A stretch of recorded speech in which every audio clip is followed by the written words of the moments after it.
Hello and welcome to the Hobby Hoarders podcast, episode 1, the 3rd edition. Audio strikes back.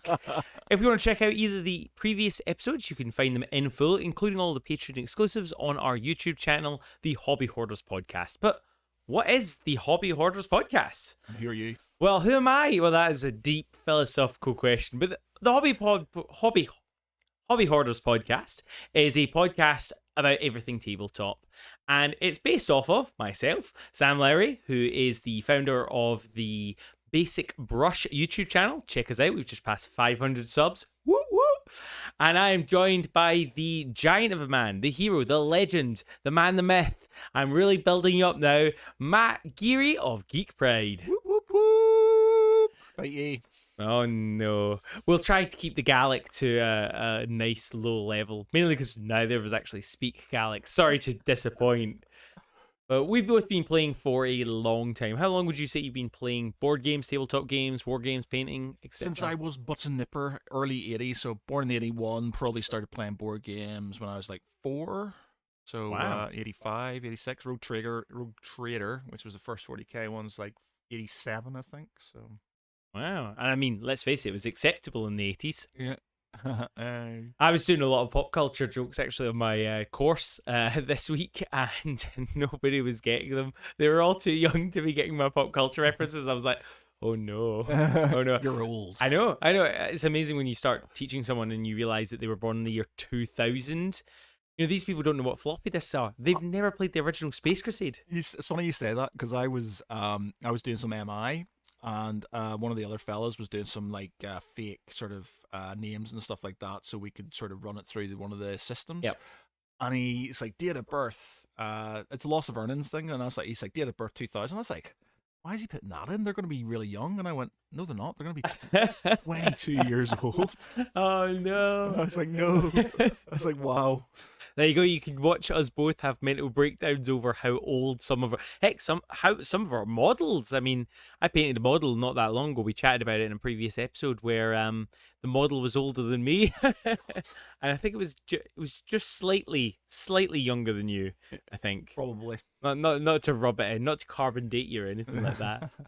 But in the Hobby Hoarders podcast, I mean, that is a great example of what this podcast is going to be about. Us chatting about our memories, chatting about what we would love to see in the game, chatting about the current game.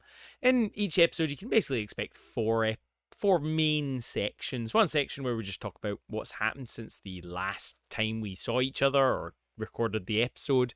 One section where we talk about the main topic. Previous topics that we've discussed are tournaments good for the hobby scene? Another one was what we wanted to create as our perfect war game, which I think we basically described board games, didn't we? Pretty much. We're not board games, but basically we want to be in charge of both sides. That's what it really is. The next section is what we did in the hobby, so we can justify it being a hobby podcast. That might be talking about games we've played and really enjoyed, or it might be something that we've painted or something hobby that we've done. We'll share that with you. And then the last section tends to be hobby happenings, or basically the news. You know, what have we seen that's going on in the hobby? Maybe something like a new game on Kickstarter, such as feeding more of Matt's addiction, as you can see around us. A rather large collection, or maybe it's something happening controversial like the Games Workshop pricing. Yeah, there's only two things that we war gamers dislike: what it is right now, and any change. So without further ado, let's get stuck into the first section, which is basically what we've been up to since the last time we recorded a podcast. Well, since the illusion that we are that we are recording this directly before any of our other episodes, I guess that would be 2 weeks ago. Cough, cough. So the first section where we chat about what we've done since last time. What has been happening in the world of Matt? Well, sir, last week I had my first tournament of 9th edition 40k. Where's the trophy? Where's the trophy?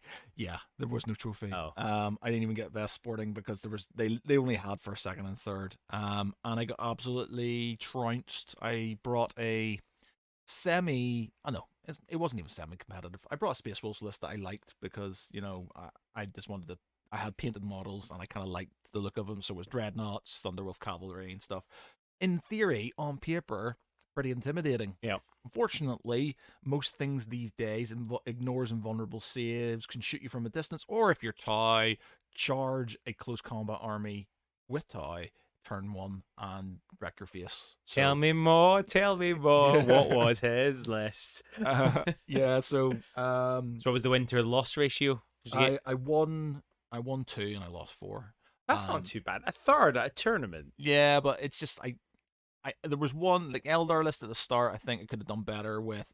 I don't think I would have won, but I could have done better. I think he did warn me. There was a point in it where I'd placed my Thunderwolf cavalry, and I realized it's like, oh, I can't. I need to put my librarian down. Yep. But I couldn't put them in there because that would mean having to move the things, and I didn't want to be that guy. I didn't want because I placed them already, so I didn't want to go. Oh, can I? So I was like.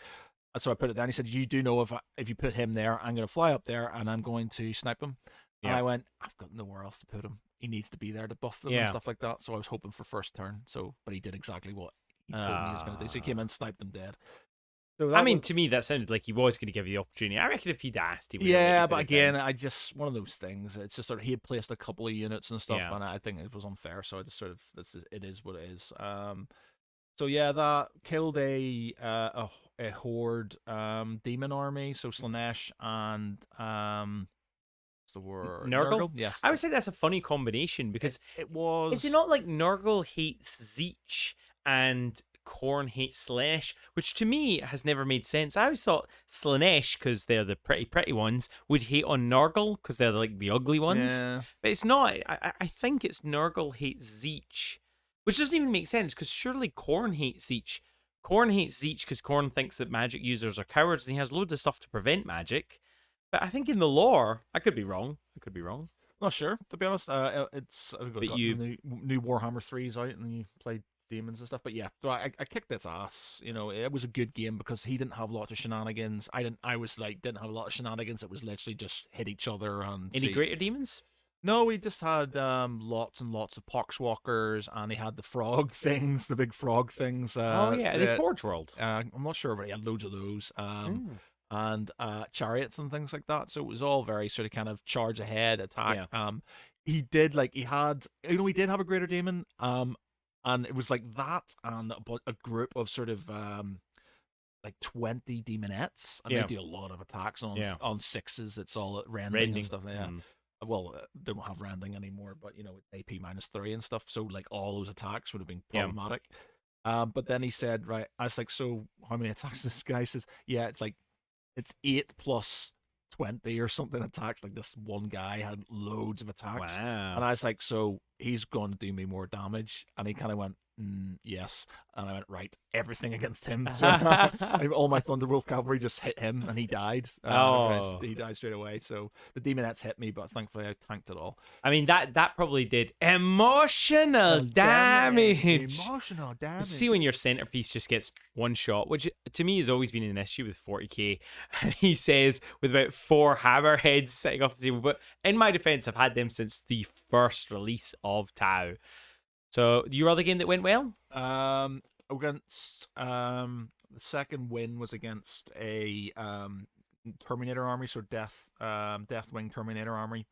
It was cool because he literally just walked them on the board. He had one set of guys who were going to come in reserve. Yep. And it was just, you know, charge up and smash face. Unfortunately, because he's quite slow, he didn't get towards any of the objectives, and so I was able to sort of box him off and use my infiltrators to sort of kind of take the objectives. So points-wise, I was going to... So basically, any time it was a close combat army, you just creamed them. Well, your guys are the better close... Oh, no. Oh, no, what happened? You got to tell us. You can't just tell us the good stories. Yeah, I was up against the Blood Angel player, and obviously he had pure close combat as well. Yeah. And it was all jetpacks, Sanguinary Guard, Death Company, and in theory, it was just like, this is going to be carnage. And I was like, when I first saw it, I was like, dude, this is going to be awesome. I'm looks well. Like both of us were really excited about it.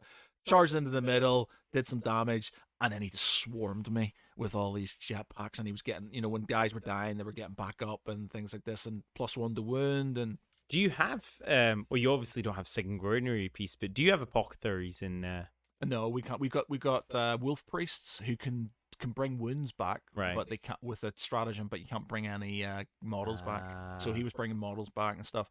And he just had a lot more guys, so he could sort of Yeah. dominate the objectives. So it was attrition as well as being and because outnumbered. I had big set of points on Thunderwolf Cavalry, there was like 5 models, you see. So I want you to look into the camera and I want you to tell the truth. Did you do everything you could, or did you throw your doggies into combat as quick as possible? Was it strategy, or did you go for the combat and he kind of baited you, maybe? No.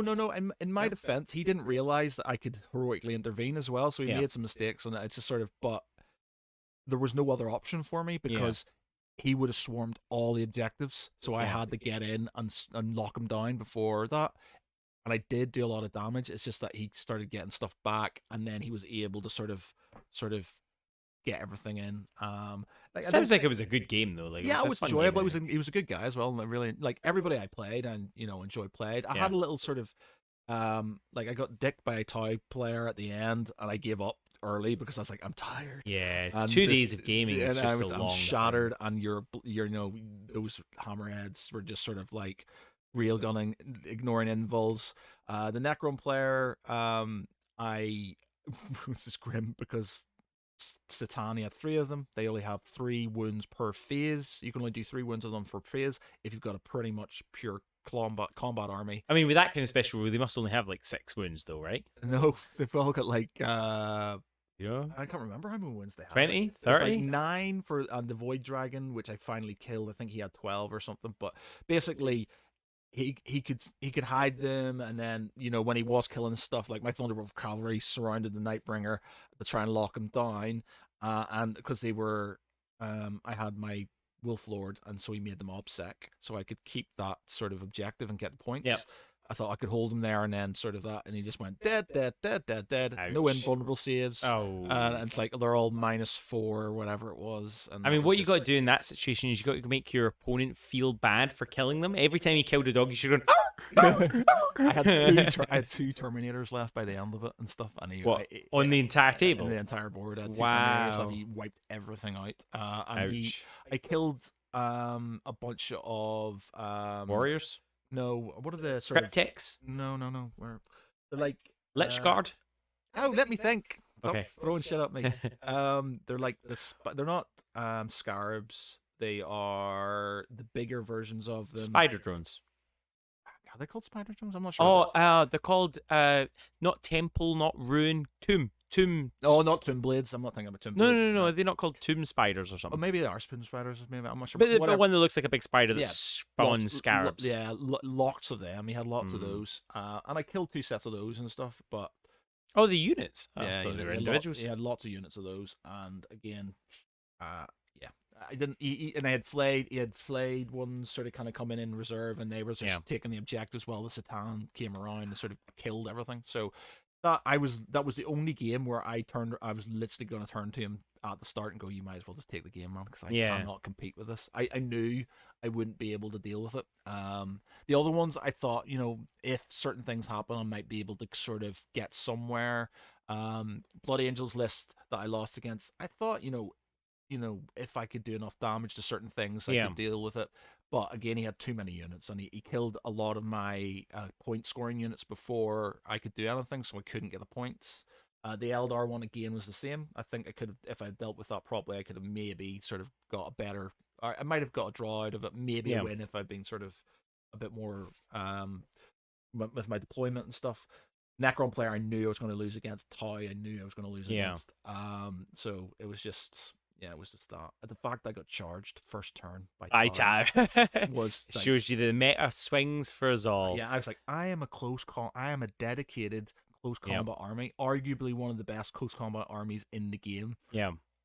And I got charged first turn by Toy. I mean, just to clarify though, you don't mean literally. They didn't charge into combat with you. They came up the board. Loads of breachers came out of the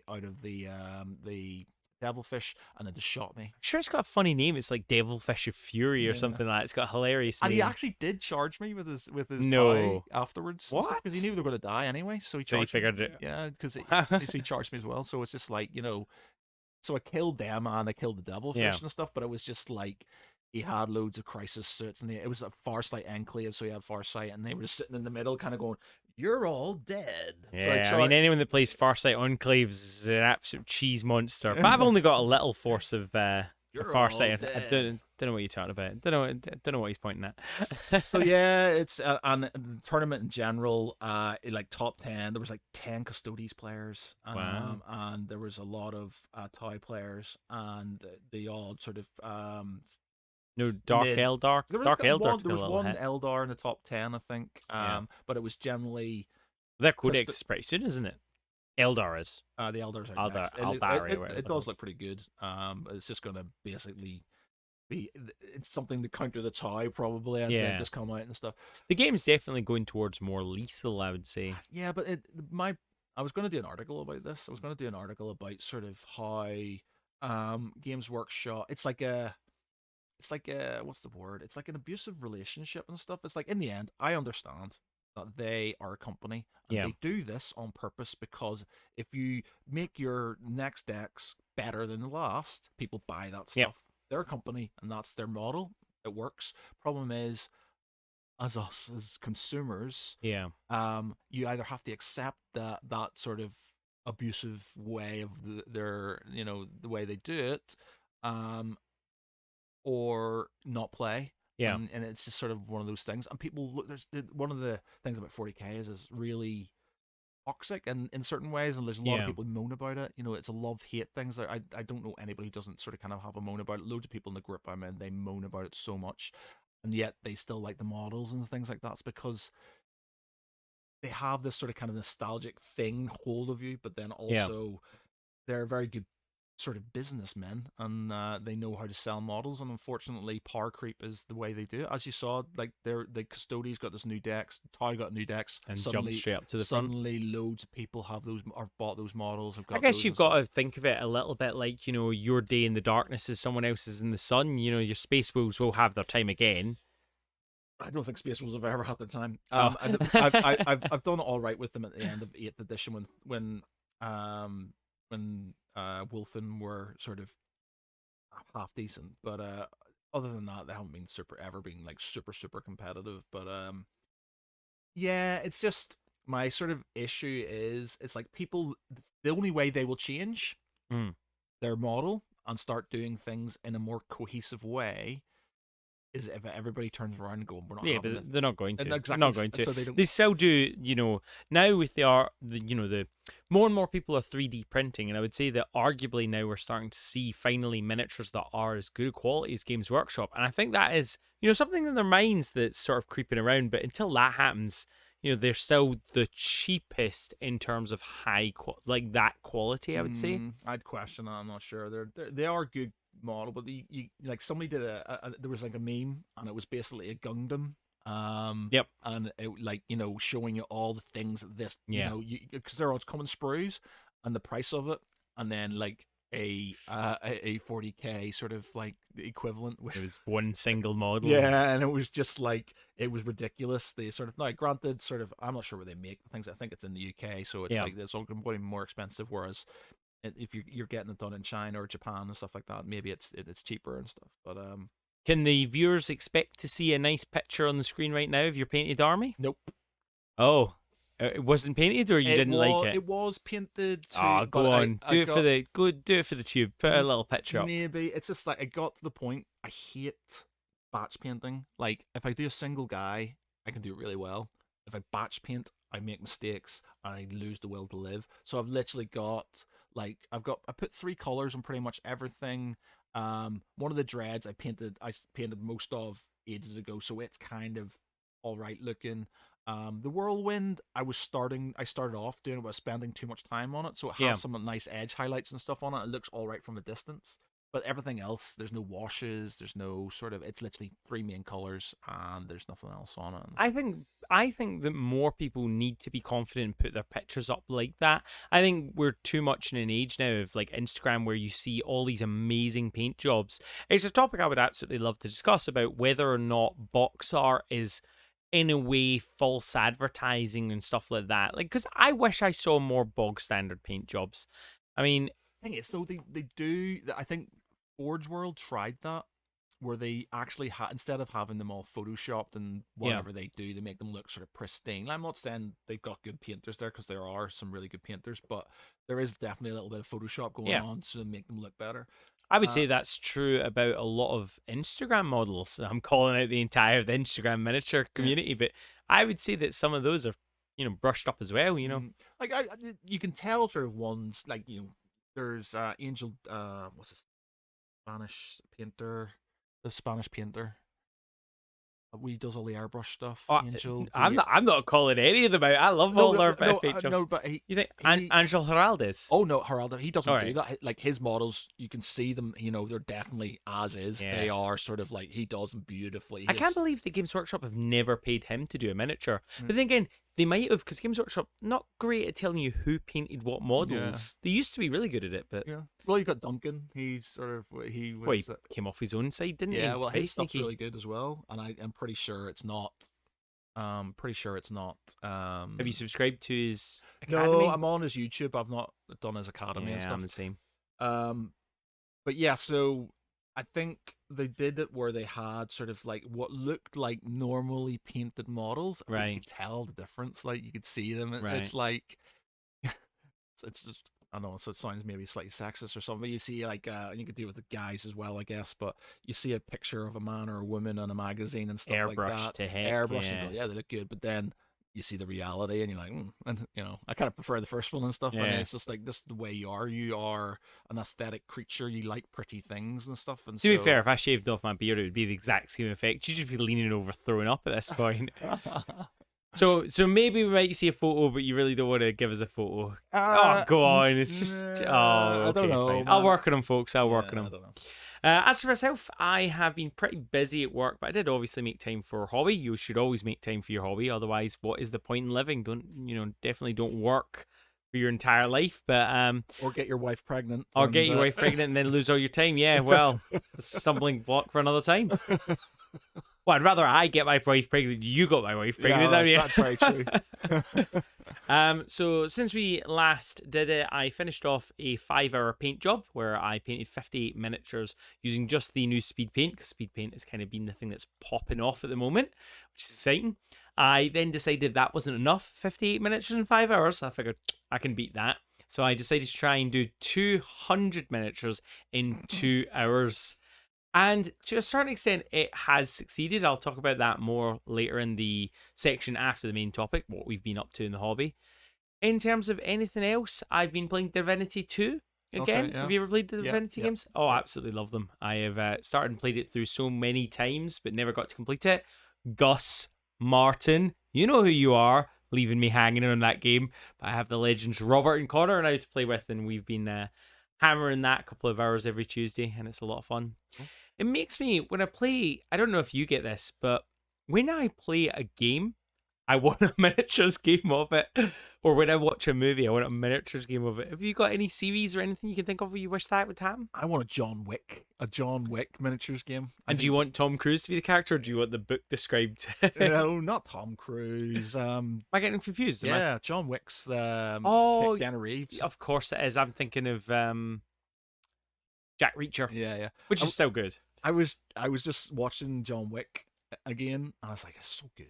Yeah. And I was just like, that would be a really good sort of like progression, sort of kind of miniature, like small scale miniatures game. I think you could have, with lots of different sort of mechanics you could have on it and stuff. Though I think this is probably for another section. But I mean, it would be a bit like almost Talisman. You would need like a dungeon master to be controlling everything, and then John Wick would be a solo. You could do that. You could do it that way, actually. You could have it or you could just have because you're not John Wick. You are a member of the Assassin's Guild. The Assassin's Guild that's in the what's it called? I want to go with the butler. I want to go with the concierge guy. He's so cool. The Continental. So basically the Continental's your sort of kind of home area, and that's where you sort of kind of do your leveling up and things like that, and then you go out and it could be an RPG. I guess you could do an RPG of it. Like I think an RPG would be best. I'm not sure how you do it. So would you do a versus game or cooperative game, or it'd be a bit of both, couldn't you? You could do it where you choose like the continental would be the town effectively, where you Yeah. sort of kind of buy, you get everything. You have your tasting, so you've got the guns and things like that from John Wick 2, and then you go out and then you do a cooperative quest or something like that, or it could be semi-cooperative where it's like, because you're all working for yourself but not. Yeah. So in that part maybe it is, but there's other agendas behind it that you could use. Um, or you could I'm just do surprised sort there's of not something like that or a Hitman game PvP. already. Yeah, we were thinking about something similar when we were me and my friends were looking about making a board game, and we had something similar, where it would be semi-cooperative, but with different agendas for different races and stuff that would leak Yeah. into. I think we've talked about this in one of our other sort of not podcasts. You can check them out on YouTube, the Hobby Hoarders podcast. Yeah, Those are not anywhere to stream, they're only on YouTube. yeah. So yeah. What you're describing is similar to, have you ever played Arcadia Quest? No, I don't think I'm so. sure there's loads of games like this, but basically you set up the board. The board is, if not randomly generated close, there's like then random miniatures. So say there's an orc chieftain and then there's orc wizard stuff on the board. You both have a team of cute chibi looking characters that level up. So you might have the wizard, you might have the swordsman. So you each have your own like war band, and you are racing to complete objectives that are hidden, so your opponent doesn't actually know what it is. But there's also like the known objective of be the one that kills the orc chieftain, and that gets you it. So it might be, oh, you have to kill the opponent's blue player, or kill the opponent's mage or something like that. And there's a progression system, so win or lose, the next game is a new game with your characters getting continued. And when your character dies, that's it. Blunk, you got to choose a new character. Yeah. It's pretty good if you've never played it. I'm sure there's other games. If you can think of any that are similar, please put them down in the chat below, because I would love to play more games like that. But that's what we've both been up to. Yep. So the main topic of today's episode is all about what we think you require to get started in the hobby, and sort of where we came from in the hobby ourselves. Do you want to go first? How did you start in the hobby? I mean, you've mentioned that a little bit in the intro, all back in the dark days of technology, back when your Wi-Fi used to go, oh, it wasn't called Wi-Fi back then. Was it called Wi-Fi? It was dial-up or something. Yeah, dial-up. And your mum would pick up the phone when you're playing Command and Conquer. You'd be playing Command and Conquer, and you'd be just sort of like attack somebody's base, and then your mum would pick up the phone and go, hello, Mom, put the phone down, Mom. Or all the phones in the house were connected before we had these fancy mobile technologies, and you'd be chatting to your girlfriend or boyfriend late at night, and then you just hear click, and you'd be like, Lewis, get off the phone. Or worse, you wouldn't hear that they'd done it, and then they would start making this noise. You'd be like, get off the phone, because now your special someone thinks you're a pervert. I mean, they weren't wrong, but so how did you get started? Who brought you into this addiction? My father was a massive so your crippling debt is your father's fault. The thing is, my uncle and my dad used to play, like me and my brother do the same thing now, but my uncle and my dad used to play war games every Christmas and stuff. So my mum would say that, like, she'd come to my granny's house, and my uncle and my dad would sit at the table and just play a war game in the evening and stuff. So me and my brother do that now. So like whenever I go home and stuff, we play board games together. It's like a tradition. We always do it and stuff, irrespective of girlfriends and or other halves and stuff. It's just like, this is what we do. We get a cigar. We both don't smoke, but we get a cigar, maybe get something to drink, and we have a massive war game that goes on for like days and stuff. Just sort of this is sort of what we do. Hopefully he comes over here for one Christmas, and I can join in that game. It sounds like it's a geary tradition. Axis and Allies going on like 18 hours plus coming on. So do you dare give us a year? When was your first game? Whether it's a nerdy board game or whether it was your first war game, and can you remember what it was? First memories of board games was a game called Crossbows and Catapults, which I have a new version of called Catapult Kingdoms down there, which came out on Kickstarter last year. I think it's on Kickstarter at the moment, isn't There's it? a new version of it, yeah. Ooh. And it's being renamed randomly, but so Crossbows and Catapult, it was literally you got little plastic bricks. You were either like the Romans, I think, or like the Vikings, and you built these little bricks, and you had a little keep in the middle, and the idea was to use these sort of plastic sort of catapults and crossbows with elastic bands, and they had these little discs, and you had to knock the keep over, and that was Sounds it. like a more expensive version of Pogs, but I can't remember when Pogs came out. Was Pogs after that? Was you Oh, say? I think so. That was I was teenager when I was using Pogs and stuff like that. I Uh, think, but yeah. So you had that, and I remember going to the place called the Rinka in Island McGee, to get this big box. I can just remember it being this massive box, and like these things, and you get like, we got expansions. So you got a Trojan horse was one of them, and then there was this big shield thing, and you could sort of knock out the Trojan horse by hitting this little sort of had this and it's one of its feet had this like if you hit it in there, it sort mhm. of knocked the sides came up and all the things came out of it and stuff, and that meant you Nice. could knock it out. And the same with the shield thing, if you knocked in its face, it sort of came out. So that's my first sort of major memory. What happened to those miniatures? Do you know? They were- The, You still in an it, attic somewhere or given no, I away? think my mum probably gave them away and stuff. We had a cool like there was a lot of more like we had another one which was basically this huge mat, um, and it was like you were a submarine and you had it was like battleships, but you Yep. had a submarine and you had these little red discs and you had to shoot your submarine Yeah. into these like ships and stuff like that, and that was a cool game, man. Why are board games not like that Yeah, anymore? it's the same with like do you remember a game called Battle Masters?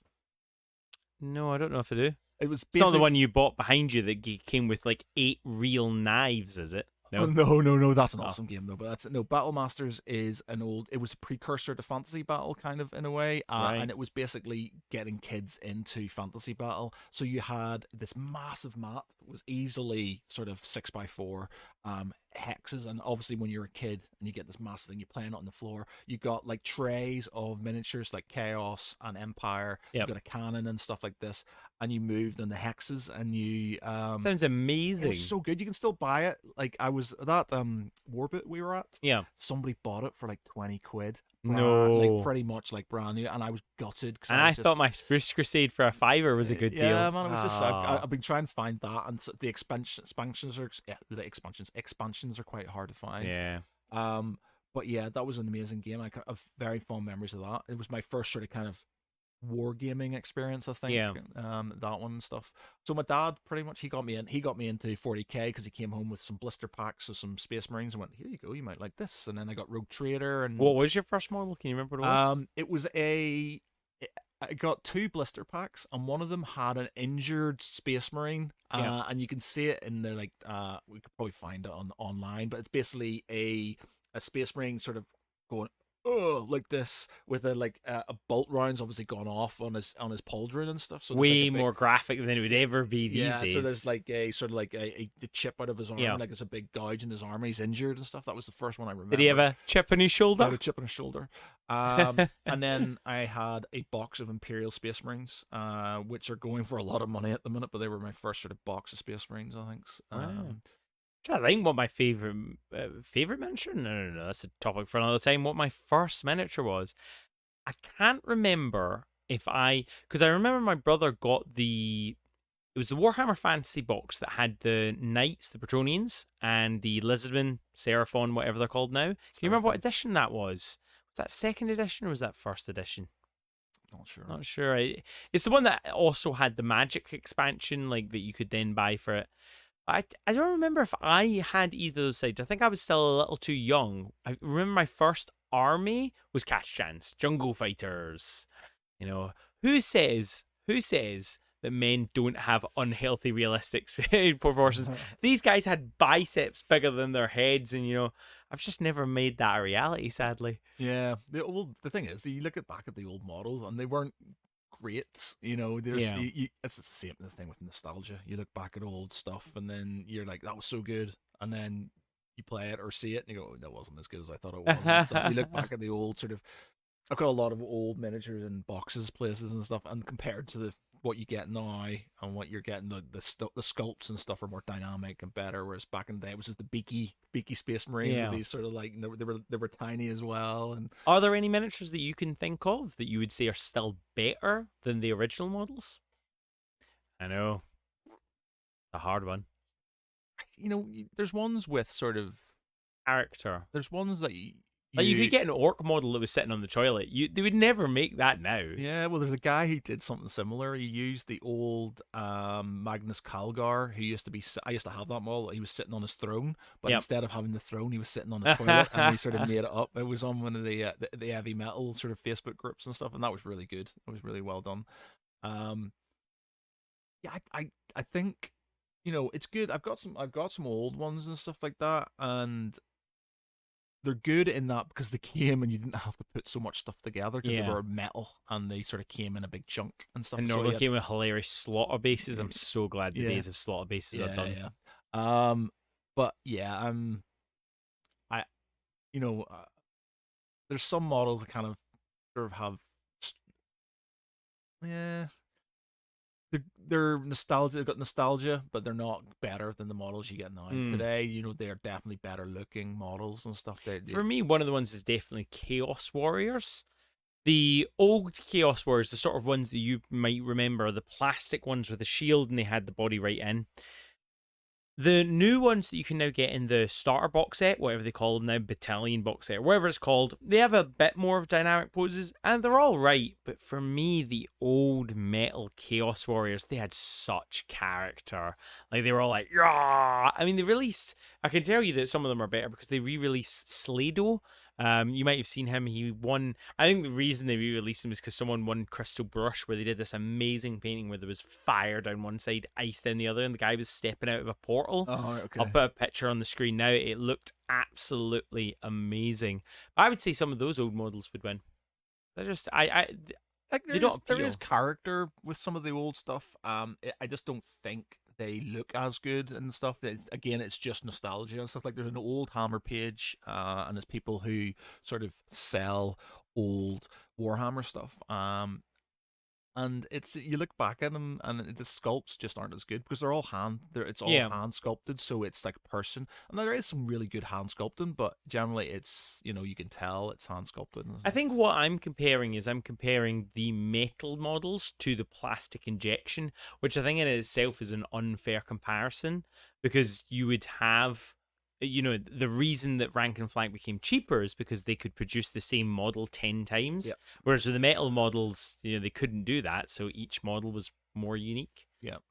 But maybe I'm just wallowing nostalgia, as you said. I do have a soft spot for metal figures and stuff. I wasn't a massive fan of Finecast and stuff, but when the plastic injected molding plastics started coming out, then the only thing that annoys me about that is making all the models. I don't mind making stuff now and again, but I hate making stuff over. That's why I start going towards like Song of Ice and Fire and things like that, where you can just come out of the box and you just play with them and stuff like that. I hate making loads of stuff. I just want to play the game.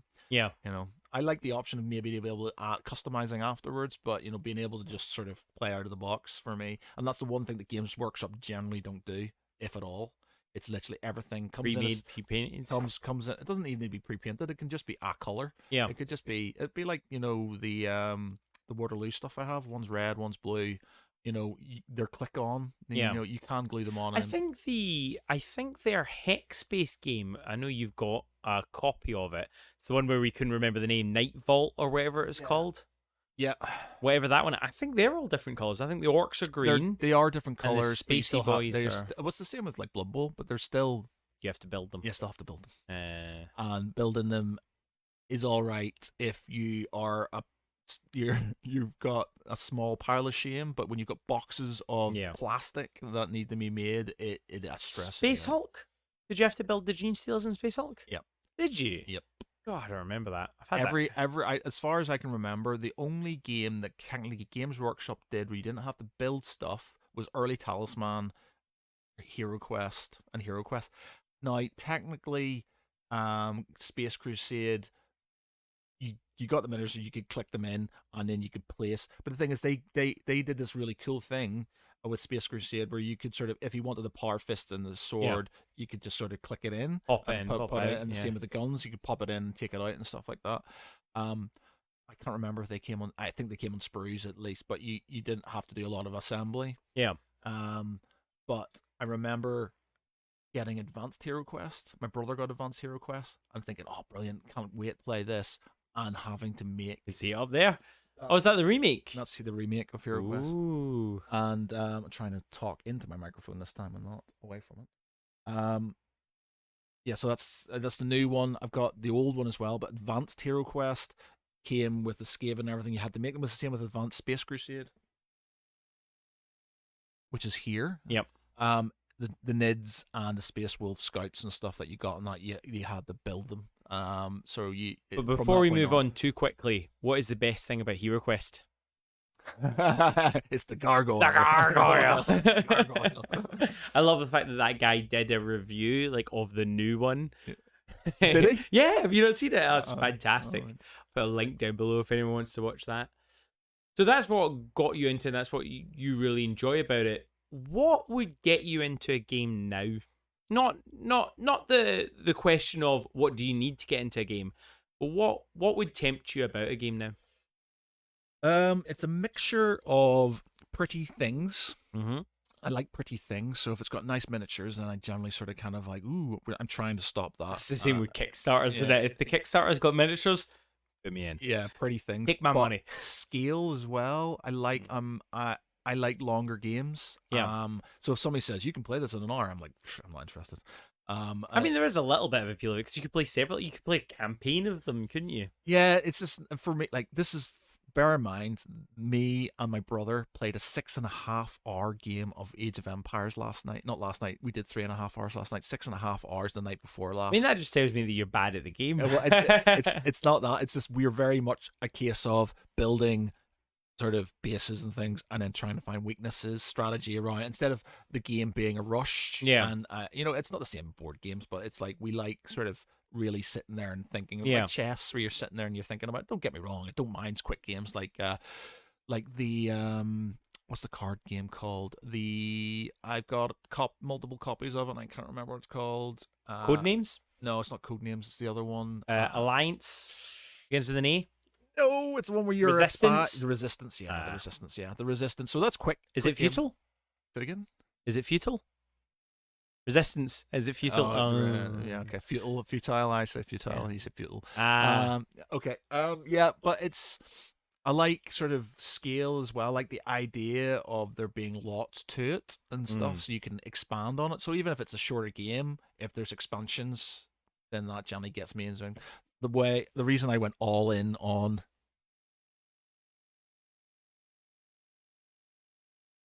Medieval Universalis, which is down here. Well, that's the one that came with the 8 actual full-size daggers. Yeah, you get actual daggers. Me and my brother played. Now it's technically a 3 to 9 player game. Yep.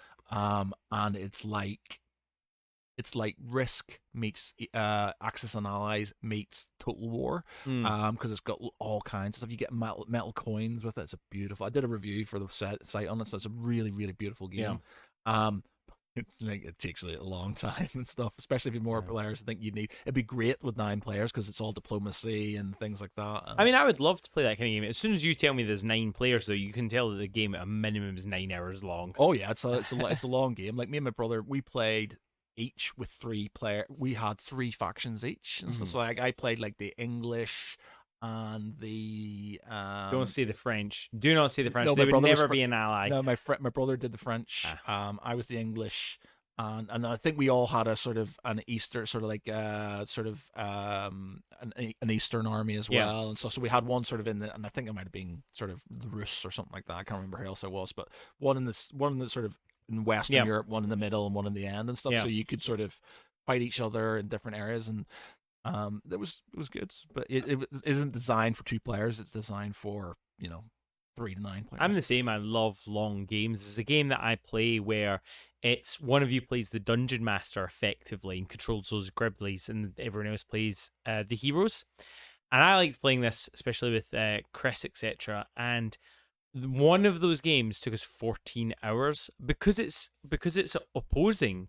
If one of you doesn't get an upper hand, and it was quite funny because I got told off after that game. One, because 2 of my friends that really weren't prepared for that long a game were sucked into it. But also, Chris was saying, "Oh, you can't run your heroes away, your monsters away to heal them, or run them away when we're winning." I'm like, "You run into another room to heal. What's the difference?" What's So, the game? What was the game? it's called. Oh, geez, I thought I already said it a second ago. It's the Chibi one.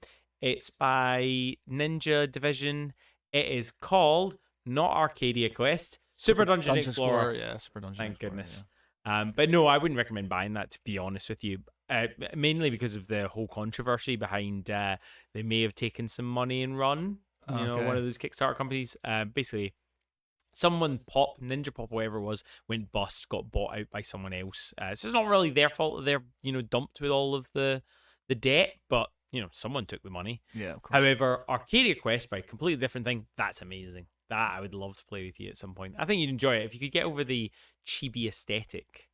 Yeah, I kind of like serious looking stuff. Just replace the models with something else. Yeah, I suppose. There's no reason you could do that. I don't know what it is. I've just got these really sort of weird free sort of views on certain things. Like my fantasy needs to be serious. I don't like silly fantasy, and Yeah. even though Lord of the Rings can be slightly silly, but things have to be slightly more serious for me and stuff, especially in wargaming and things like that. So when you're talking about like rabbits attack rabbits and things like that. So he's having a wee dig at Moonstone there, and he shouldn't, because I reckon he would enjoy Moonstone. I think the cards and stuff like that, and they're vicious rabbits. They've got horns. Yeah, well, the thing is, look at the bones. I quite like exploding Squigs?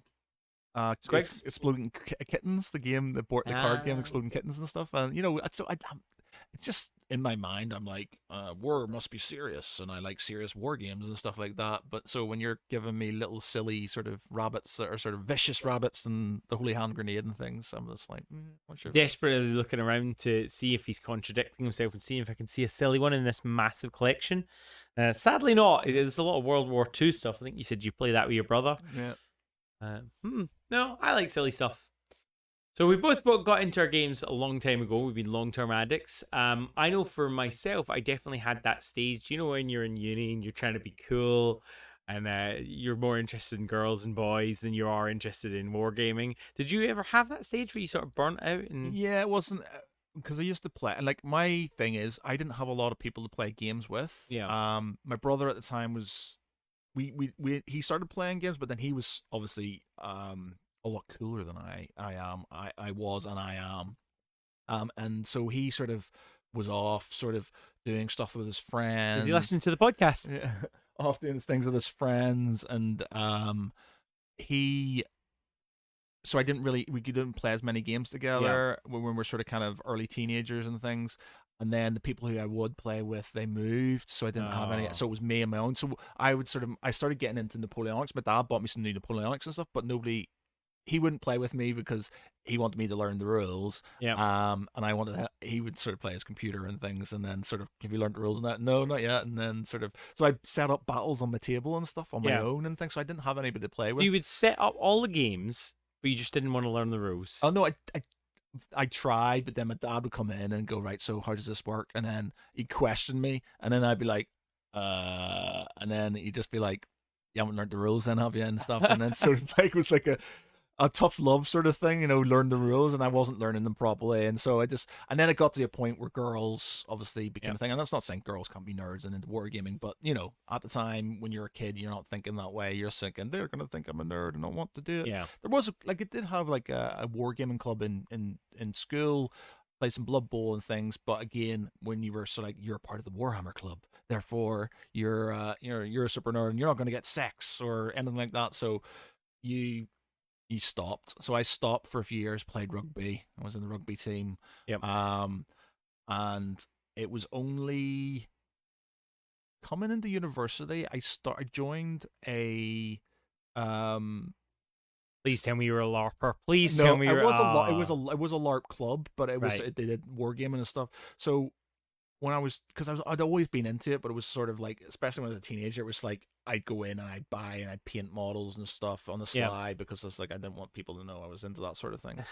And when I was in university, there was a club I semi helped form actually, but they did a lot of LARPing and things, but they did wargaming stuff. But it got to the point where my friends were taking the piss out of me so much that I started up my own wargaming club, that I stopped doing it because Yeah. I felt at the time ashamed that I was like doing something nerdy and stuff, which was like, that was a big Sad times. yeah, it was. And so I stopped doing that. And I remember going like playing some historic stuff. We did some American Civil War things in one of the Maxwell building in Salford Uni, I think it is, and some other stuff, and it was really good fun. But obviously, when you're in uni, it's drinking more heavy metal and sort of, sex, drugs, and rock and roll, and that was the sort of the thing. So I didn't play as much when I was there. Again, at Christmas, me and my brother would play. He kind of got back into playing a few more board games at Christmas and stuff, and I think that got him playing a bit more in general.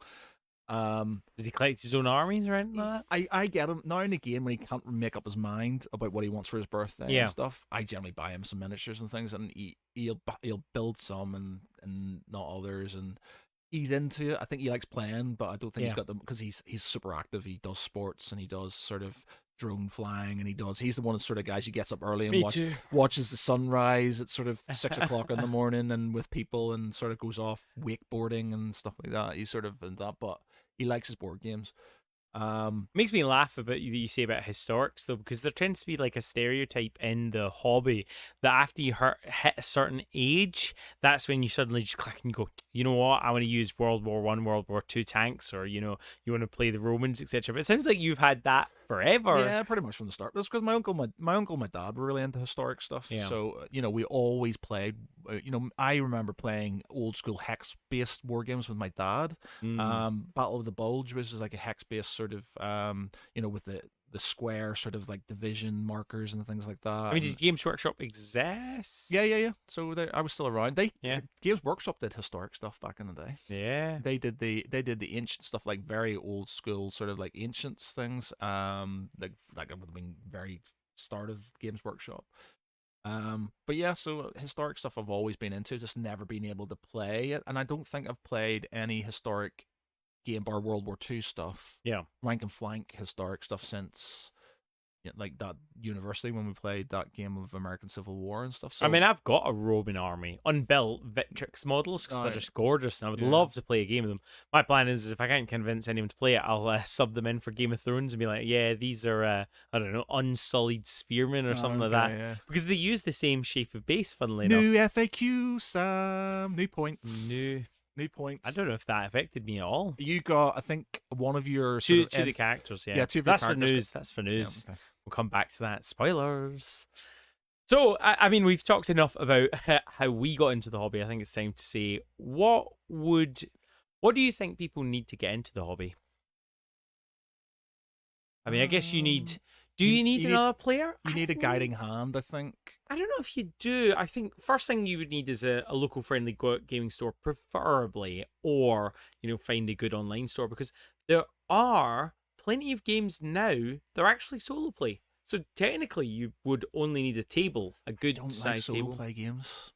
You wouldn't like something like, so for example, Zombicide. Zombicide is like, if you imagine The Walking Dead as a board game, which is funny because there is a board game of that, but this is what I always think of. So you have your character, you bust down doors, you find chainsaws, shotguns, and then you just go on a killing spree. And the funny thing is, the more you kill, the more zombies come because you're creating noise. I understand the concept, and I know a lot of people like the single player sort of, or at least the against the board game sort of aesthetic. So it's not playing solo that you dislike; it's playing against the board more than playing solo. I like somebody to sort of bounce off. I like the fact that they can, with a board game, and it's saying like you've got Reichbusters over there, which is a single, like beautiful models. Game isn't too bad as well, but it just doesn't fill me with that. So me and my brother were playing, and it's like nobody's fucking with us. The board game is fucking with us in certain ways, but it's it's algorithmic.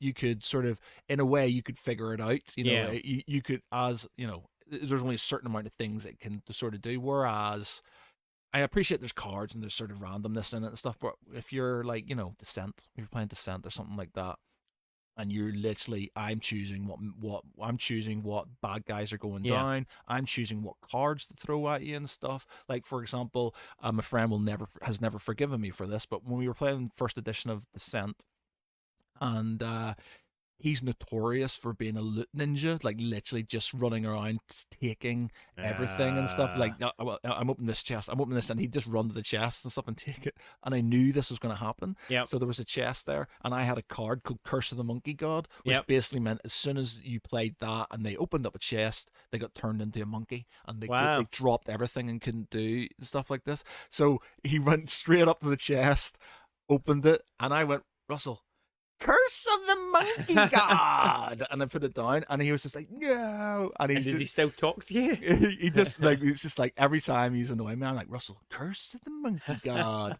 and so he he begrudgingly enjoyed the fact that but it's something like that. It was something unexpected that you wouldn't have got from a game that's going to play itself. Like I've got games that like I said, Breakbusters, and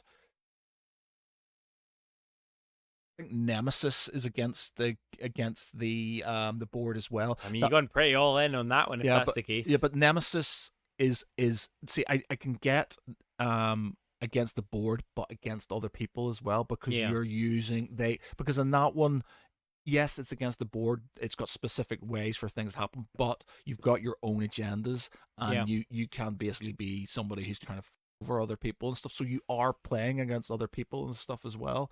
So I like that. I like that sort of mental sparring. I don't like something like the new version of Descent it's a beautiful looking game, and it's got an app, and you play through the app, and the app tells you exactly what to do, but it's like the shut up and sit down review they did of it just made me go, yeah, I'm definitely not going to get that game, because they said it's beautiful, it looks really nice, but all the agency's gone, because literally the app, you might as well just play a computer game, because it's telling you how to do everything. I don't think that's true. I think that's unfair. Look, I played with Gloomhaven.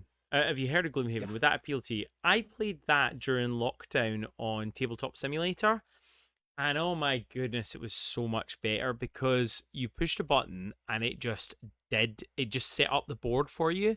And for me, games like Descent or Talisman, when you have to find all the pieces and flip them over, it's such a nightmare. I know, but it's gloomy. I understand that, and Tabletop Simulator is really good for big games and stuff. Like we played Axis and Allies over lockdown and stuff, but when it sets up the board for you, brilliant and stuff. But if it's making decisions for you and stuff, or if it's making decisions for, I'm not sure how Gloomhaven works. Is it competitive, or is it single? Well, I mean, some people play competitive, but it's not competitive. It's you're working together, and it's hard, so you've got to work together. But the creatures have set rules, if that makes sense. Right. Okay. So you flip over a card, and it'll be like, oh, attack the nearest player, or attack the last player that attacked, or it'll be something like that. So it is controlled by the game. Right.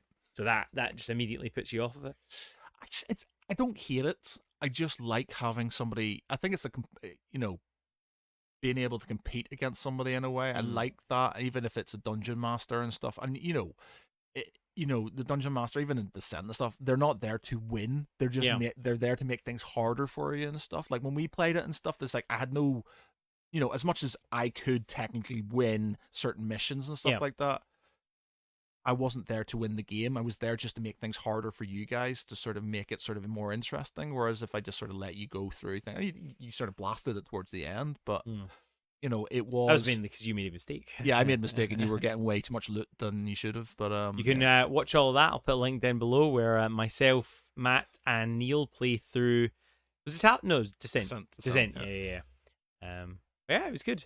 So your first thing would be you need a player. So where are you going to find your players? Yeah, it could be your mother, your father, a brother. For me, it started Wargaming because my dad got me into it, and then me and my brother would play. Did you and your dad ever actually play a game though? Yeah, we you finally learned the rules. No, the thing is, it was the Napoleonics that I just, because they were quite complicated for my younger brain. I couldn't really get my head around. So basically, if they took casualties, the ranks would expand and contract and stuff, because obviously was cohesion with them, and I couldn't get my head around the cohesion rules and stuff. And it's just like, so my dad was like, so if that shit, so where do they go and stuff? And I was like, well, there. And he said, yeah, but then that's going to be slightly out because of this, so that changes the range and what I'm attacking. So and I couldn't grasp it. And we discussed this in a previous episode. Anything that has like measurement sucks. Yeah, hexes. But you know, we So play. where have you met your players from? Where have you met? Because you've run, D&D, you've run podcasts, you've gone to tournaments. Where have you met all the players that you've met? Everything, all the people I play with, yourself included, are people who have just literally. With you, it was literally a case. I want to play some games. Is anybody free? And you went, yeah, I'm free. Let's play some games. I mean, and we stuff. didn't even play at a store. We played at your house. Yeah. But would you? I don't know. I guess only do it if you feel safe, if you Yeah. feel like you're in control. I guess you were inviting me to your house, so it's probably I was probably the one more in danger. Yeah. But I'm like, the chance I played a game, yes, please. But you could go to stores like all the being a part of Geek Pride has met met a lot of people who've sort of been into that sort of thing. Because me and my friends, when we were playing 40k, weren't playing very many games. I started doing tournaments simply so I could get some games in. Yeah. And so I met a lot of people there, and now there's other groups and stuff, and it's literally, I fancy a game on Wednesday, I fancy a game on Tuesday. Is there anybody free? And somebody will generally go, yeah, I'll play, and then you meet new people. I mean, we are very, very lucky in that we have Element Games in the West Coast. What's it called? West Coast Gamers. The bit that's attached to Element Games that has a name. I don't know why it's not just called Element Games. The Northwest Gaming Center. That's it, Northwest Gaming Center. I think it's still owned by Element Games, Northwest Gaming Center. Yeah, I don't know why they've got two parts to it. It used to be owned. It used just be called the Northwest Gaming Center. And then did Element move in next door? Element. I remember Element started. Byron because he lives in the same village. I think he's like in Barnton, up Northwich direction, where my friend is. Yep. And my mate said, "Oh, there's a guy called Byron. He's starting a shop in the Northwest Gaming Center." And my mate helped them move some stuff in, and it literally started off in what is their storeroom / office. Yeah, was where they started, and it was literally that was it. It was no bigger than this room, probably. That's amazing. No bigger than this room. room. So what was in that bit? Was there more gaming tables? That's where the shop is now. No, it was just it was just like, so if you walk in, so obviously the black sort of wooded area, where the stuff is in there, that was just like a seating area. They had like an old sort of like Mega Drive that you could play there. There was the kitchen and the stuff. It wasn't very well looked after and stuff, but it was the only place you had. And then they basically slowly got more successful and better and bigger, and they expanded out, and then they just took the whole place over. Wow, that's pretty cool. Yeah, he's done a really good job. That's why he's got a fancy car. So does he have a fancy car? Yeah, he's got like a Lotus or something like that. Very nice. Yeah. So the main ways that I've met people are I have gone on Facebook groups. What I would say, if you are going to meet someone online, I wouldn't be a dum-dum like me, especially if you're younger, not quite as confident. I would maybe recommend meeting like a Costa and just play a card game with them. There are so many good card games. Exploding Kittens is an example. There's a Lord of the Rings one. There's a Warhammer one. There's one for everything. I would recommend trying one of those when you meet a complete stranger. Obviously, if you have the opportunity to meet them at a game store like the Northwest Gaming Center, if you ever want to play a game, do give us a shout out. That's always better because then you're a place where you're safe. Everyone knows where you are. There's also apps. I've used apps before. I used the Game 4 app by Adam from Tabletop Minions. I've used that before. That's pretty good if you want to do it. And there's always dedicated Facebook groups as well. Yep. But you'd be surprised. You'd be very much surprised. I mean, if you're feeling really confident, start your own game club. We started one where I lived back in East Ayrshire. I've been part of one in where I'm now in Derbyshire. And when you do an advertisement, people will come. They will come. You make a game store and they will come. Yeah. Churches are a great place to start. You can always start a gaming place there. You must have played in some strange places when you're tournament scene and stuff like that. I've generally just played in the Northwest Gaming Center and in Element. I don't move. You've never gone to the Altrincham one or anything? No, like that? I went to the one in the Forge. But apart from that, I'm just, if there was any in the Northwest Game, because it was down the road, I sort of The Forge, is that Steam Forge Games? Yeah. Yeah. I met one of my friends, Richard, there actually at a tournament, and it turned out that he lived locally to me, so that's how we ended up being friends. What's that? The tournament scene, as much as it can be quite overwhelming, is quite good for meeting new people. I've met a lot of cool people, so yeah, absolutely. So you've got your player. Second thing you need is somewhere to play. If If you've got a gaming place like that, fantastic. And as we mentioned a little bit, if you can start up a game place, where would you say like the best places people could look to rent out a room or even get one for free? Churches. I've been in a lot of churches. They had community halls and stuff community like halls. that. Yeah, there's lots of sort of there. There's lots of places like It's a lot of pubs. labor and conservative clubs and stuff, depending on your area and your political leanings. Well, even then, if they don't care. What the first person that signs up that takes responsibility for the committee might need to have that sort of leaning to get in the door. Yeah. You can always just lie about it on your form. Where else have I played? Pubs. You'd be surprised how many pubs have like a room and they're just happy to let people use it because then your mouths in the door drinking their beer and eating their food. That's funny you say that because TV21s in Manchester now, I'm not 100% sure if they still do it, but they did after Geek Pride did a charity, it was Tabletop Gaming Day, and we did basically this charity thing where it was free in. You could play games. We rented the room downstairs. They put us downstairs basically because they didn't want these nerds sort of kind of upstairs lowering the tone. Yeah, that being said, TV21's has got like the Predator in there. It's got all this cool sort of kind of pop culture type stuff. But they stuck us downstairs because they didn't want us sort of taking tables upstairs. So right, fine. But so many people came that it started overflowing, and they started eating upstairs, and they were playing card games upstairs while eating and stuff. And we got really busy that day. It was really good. We had loads of people who volunteered to come down and run games and stuff like that. It was really good. People would come in with their kids and things. It was really, great day. We had a tombola. We got prizes, and we gave all the money to charity and stuff. That's really cool. But the thing is, they afterwards started doing a games night where people could come in and they would let them play upstairs and things like that and stuff because they realized that, people were there playing cards and stuff, and we're eating. And also, the busier you are, the busier you become. It's this funny thing, isn't it? If you walk past a pub and it's completely empty, you go, yeah, maybe not. Yeah, exactly. So they were just sort of, they started doing that. I'm not, again, I've not been there for a while, so I'm not sure if they're still doing it, but they did after we did it, and it was the first, we started that. So. I mean, we have played before in places like Costa, etc. And if they have like upstairs seating, they're normally okay with you. As long as you buy a drink or two and it's not too busy, they're okay with you playing card games. I don't think they would feel quite the same if you like brought your big board and started like setting it all up. They might be a little less willing, but let's say you don't have any of that. Let's say you've met a couple of friends, or maybe you're still in your teenage, you live at home. What would you need in the home? What sort of size table? I mean, you could play on floor. Floor hammer was a thing for a long time. But what size table, judged on your experiences in gaming and board gaming, what would you say size table people need? Board games these days as well, they're all generally quite big. So you'd need a 6x4. 6x4 would be good. I think you would at 3x3. There are some games like the less nerdy games. Even games like Blood Bowl, they could easily fit in a 3x3, I think.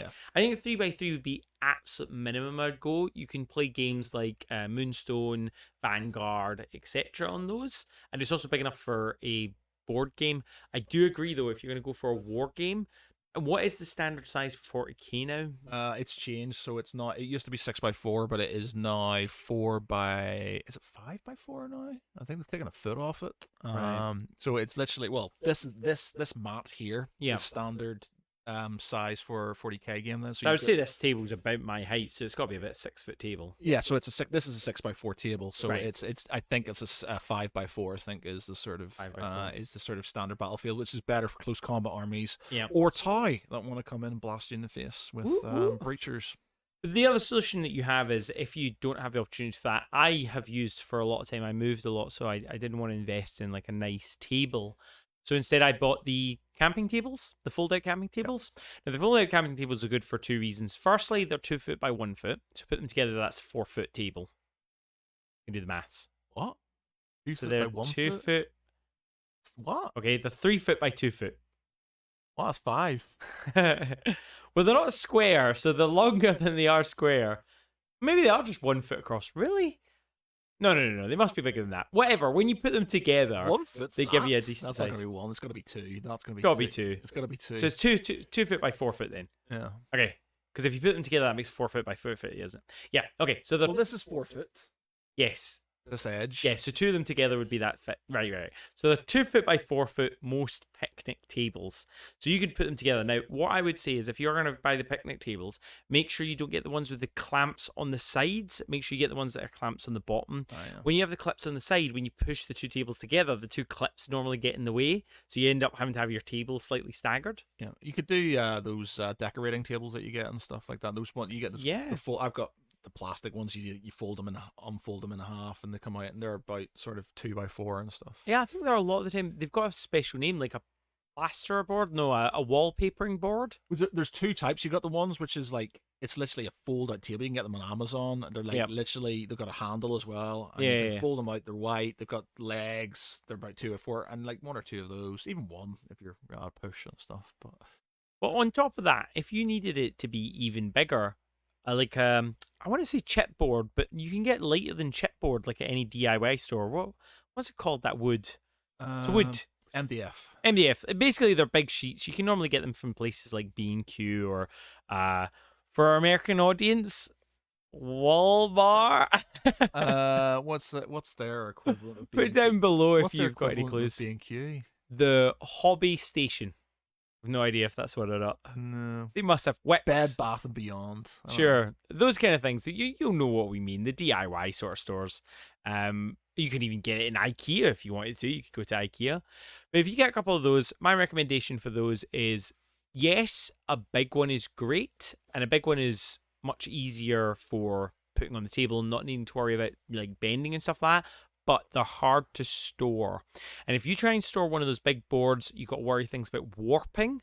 Like if they get damp, you got to worry about them trapping damp. I've had it before where you had a board leaning against a wall, and if it was in a damp environment, water, sort of sticks to that wall. So, or even if it's just an external wall that gets cold, you got to watch out for that. So my recommendation would be instead to whatever they are, go smaller. If I wanted a 6x4, I would have 3 boards. Not 3 6x4s, I mean 3 2x4s, and then put them together. Obviously, then you need to just be careful that nobody leans on the edges and they flip the whole table. But I've used loads of those throughout the time I've moved. Okay, yeah. So, we've got our tables. We've got our person to play with. What is the next thing that they need? I mean, you've got a gorgeous, gorgeous playmat. Do they need a playmat? No, I think playmats just sort of help with immersion and stuff like that. But I remember back in the day, just playing off the table. Scenery was like books and sort of like old, sort of kind of like bricks, wooden bricks that we had for as kids and things like that. I remember seeing my friend playing with his dad, and they literally just had like old toy bricks as sort of scenery and things. And I mean, what I would say is maybe not a lovely neoprene mat like this. I love neoprene. I have an addiction to neoprene. Anytime a game comes out, I'm like, does it have a neoprene mat? It's an easy, quick buck. If you're ever running a Kickstarter or making a miniatures game, make a neoprene mat. I mean, Game of Thrones made like 4 or 5 different neoprene mats, but they were Kickstarter exclusives. What are you doing to me, man? Too many or not, man. They're just not sort of great at... What I would absolutely say is worth investing in is like a tablecloth, like a black one. It just helps. The wooden boards for me always kind of ruin it a little bit. But even better, if you go to a place like Bed, Bath and Beyond or whatever, these kind of craft stores, you can often get like green felt or brown felt.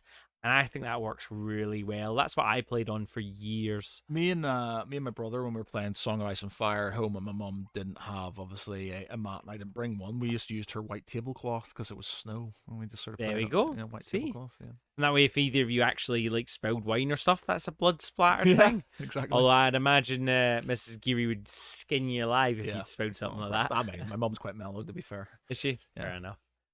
So next up, you've got your green felt out or your white tablecloth. What do you need on top of it? Depends what you're playing. If you're playing a miniatures game, you do need scenery. So what is the cheapest you can think of? What is the cheapest way people can homemade? Just like when I was a kid, you would just sort of get old containers and stuff. Paint it with any sort of acrylic paint, and you could make.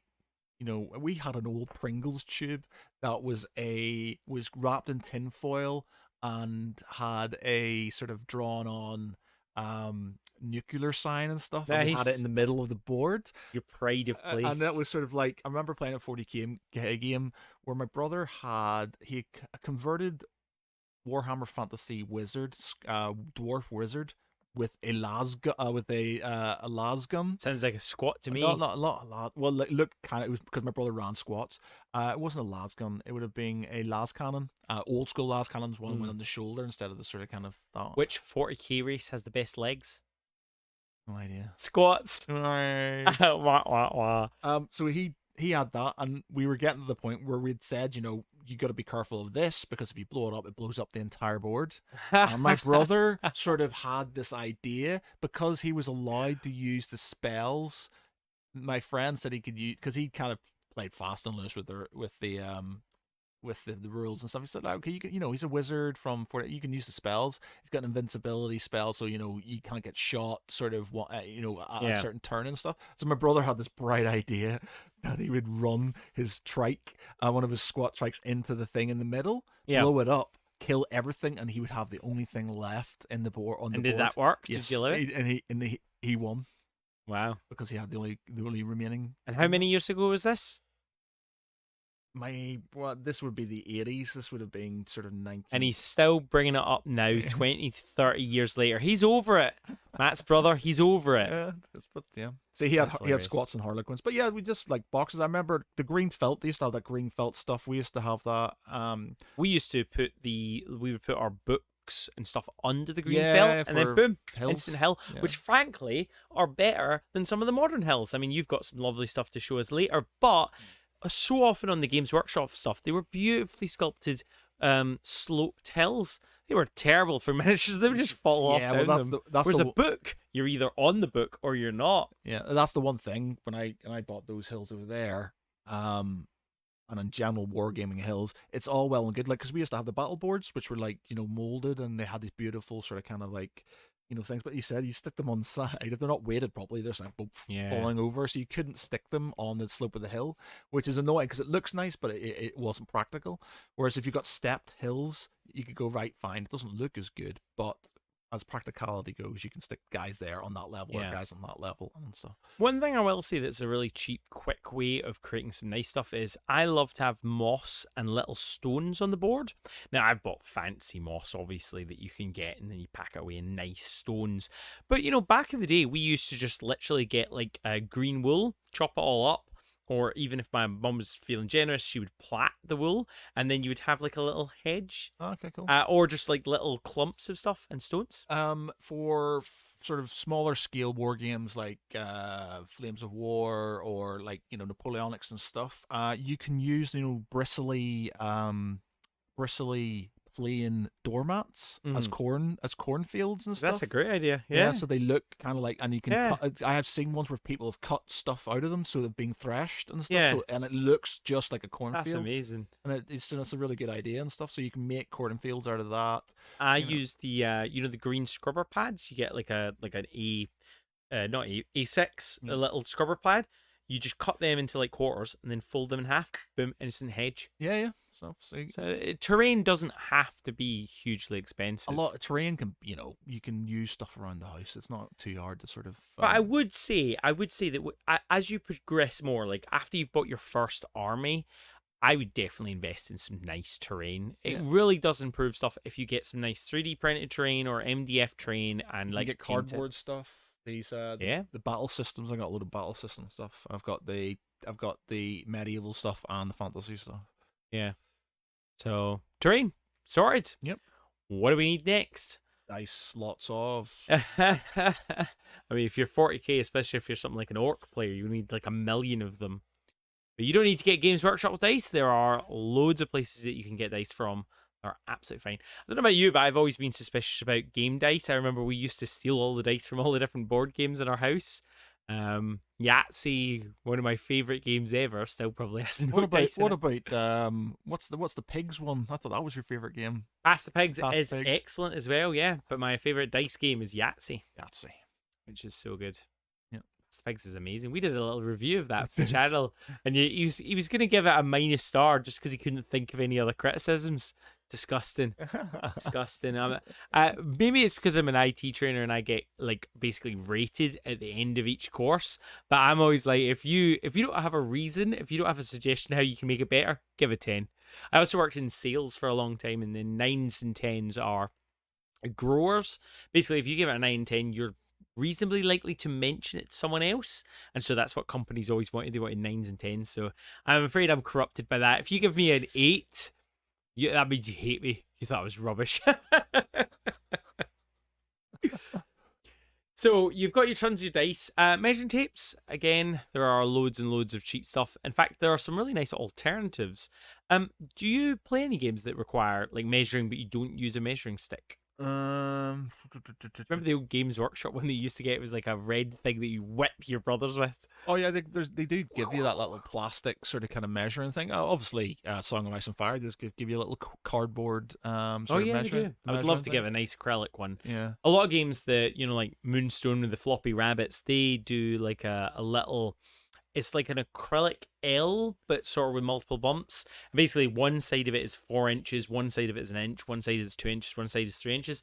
I love those. They're great. I was watching a TikTok video, and it's this guy. He does battle reports, but it's these sort of, I can't remember what they're called, but there's like kind of like hero clicks type things, but they've got little big bases with sort of like wheels on them and stuff, and like you got like Mace Windu or Anakin or like the different thing. You got troopers have got these guns, and you actually shoot them. You pull the thing back, and if you hit them, and you've got to just knock them over and stuff. And he does battle reports on TikTok with his mate on the table, like on this small kitchen table, using books and a banana and a laptop as sort of cover and things like that and stuff. And they do this sort of like you pull the lightsaber back, and if it knocks the guy over, that's him down. But the thing is, the movement is literally you push it along the table and it clicks and clicks and it stops whenever it's finished its movement and stuff. So you can sort of do it wherever you want, and then it'll sort of kind of. That sounds great. Why do you not own this? I every time I see a video, I'm just like, that looks cool. But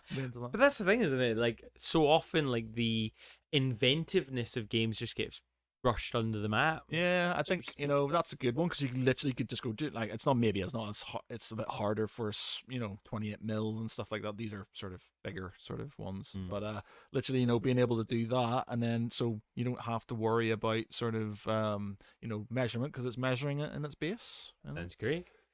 So we've got our measuring stick, we've got our dice, we've got our table, we've got our terrain. Are we ready to go? Cheat sheets. Do you use cheat sheets at all? No?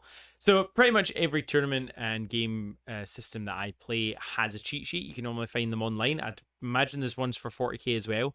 And basically what they are is, sometimes you have them in the back of the book where it gives you a quick summary of the rules. But a lot of the time you have basically these things that just summarize all the things that you can do. Those are really useful. If it doesn't come in your game box, look online. Someone will have it. Print it off, laminate it, and you have a beautiful cheat sheet whenever you're good to go. I would also always, we chatted about this in the tournament episode, I would always have something to record the turn number and scores. So there's no arguing about it. Are they ready then? Are we ready to release them into the open world? Do they have anything? Is there anything else that you can think of would be nice to have? Make sure you're hydrated and have juice, water, etc. You need miniatures and the books and stuff like that, or at least a beginner sort of book. But yeah, it's just, I think you just need that. A way of transporting and storing your models. Maybe like I like the kitchen trees. Yeah, there's there's quite a good thing where people use those acrylic plastic sort of containers, and they put it's a bit more advanced, sheet, magnetic sheet, and they put a magnet underneath them. Yeah, and I've seen that, and I think it's a lot better than the padded stuff because the padded stuff still breaks. Whereas if you're in these things, they're magnetic, they're not moving anywhere, and I think at some point, if I've got any models I want to care about, and I'm moving when I actually finish painting stuff properly, then maybe. Yeah, so a lot of the time you could get like your dinner trays that you would like carry your tea or something on to like a different room, etc. They're quite good for like just moving around the house. They're also pretty handy for storage, but those, I think they're called, in the UK we have a company called Really Useful Box or Useful Box, something like that it's called. And they're the clear boxes, and they're really good because they stack, and you could just write on the outside, what's in there. Yeah. And if you're willing to spend a little bit of time, you could even make 2 levels in there. But they come in millions of different sizes, but they're all the same for stacking purposes, which is quite good. Yep. So they've got those, and then storage, you just mentioned them. We've got things like the Felder case. Yeah. Felder? Uh, KR case is one. yeah. Felder foam is another one. And you've got Games Workshop, obviously. Army. Oh, what's it called? Army Painter, No, Army it's not- Foam. No, is it for me? There's one. There's the green. The green ones are quite famous. I can't remember the name of them now. No, I can't remember them either. Uh, But basically, foam, or as Matt just described, the magnetic sheets. That's what I want to do, but I've never got around to it. Yeah, I've bought same. the stuff from it so many times, but it's mainly just magnetizing all your models. I just look at that, and I see all the models, and I go, God, that would take forever. But it would save you time taking them in and out of the foam. Yeah. I agree with you. So they've got all of that. Paints. Painting is, for the most part in the hobby, optional. For the most part, it is optional. However, if you plan on taking it further and you want to go to any kind of tournaments, a lot of tournaments have the 3-color rule. Matt alluded to this in the intro when he was telling us about how hard he's been painting all his beautiful miniatures, getting them done. If you are going to go down that route, the first thing you're going to want is primer. Yep. Primer is basically a way of adhering onto your model so that any subsequent layers stick better. Because acrylic paints, they don't stick to plastic very well, which actually, before I go any further into paints, that's another thing you might want to do. Do you wash your models? Nope. Okay. Mainly for Games Workshop, you don't need to. And for some other bigger game systems, I think it may be just the injection mold plastic ones. Anything resin you should generally wash, apparently. Exactly. Basically, when they have them in the molds, they have something called mold release agent, and it can really mess up your paint jobs. You might not think it has any at first, and then a few days after painting your models, you'll be like, why is this flaking? Now, it could be because you skipped the primer stage, or it could be because of this more insidious residue on it. So always wash that out. A little bit of warm water, not too hot, because if you have hot water, you can actually bend your models. Yeah. Have you ever had to deal with what's it called, floppy sword syndrome? Yeah. Obviously, put it in the hot water and you can bend it back. Put it in so if you ever get a model and the sword is bent like that, put the sword in hot water and then straighten it, and then put it directly in ice cold water, and that sets it, so you don't need to worry about it. Yep. So you've built them, you put them together. I use super glue for everything. You had a different glue, actually. I'm really growing. I don't use super glue as much now. I will only use plastic glue. I use plastic glue on plastic models because the bond's better and it's less likely to break. I only use super glue on stuff other things. That being said, Yoo-hoo, it doesn't set very fast, but the bond is a lot stronger. Stronger and more flexible. Right. Whereas with super glue, it's brittle. Yeah. And it will shatter easily and stuff. I always go personally for super glue for a couple of reasons. Firstly, I always have it handy and cheap. Yeah.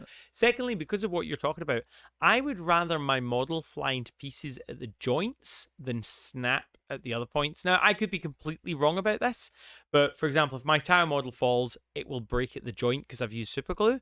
If I use plastic glue, it might be the weapon that breaks. Yeah. Now, I could be talking horse donkeys. I just think plastic glue. I'll never use super glue on plastic models. I always use plastic glue. I think it's a lot easier to do super glue, so it's again on your fingers as well. I think the only time I'll ever use super glue is when I'm gluing things to the bases. But actually, even then, I start using that. It just takes. That seems really good. I've used it a couple of times now. It takes longer to dry, but it's just. I think it's a lot more flexible, and it's got more give. Cause its bonds slightly give, so if it does fall or break, it's less likely to go than something brittle like super glue.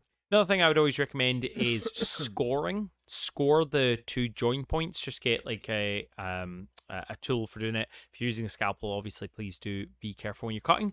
But if you do that, you're increasing the surface area, which means the bond helps.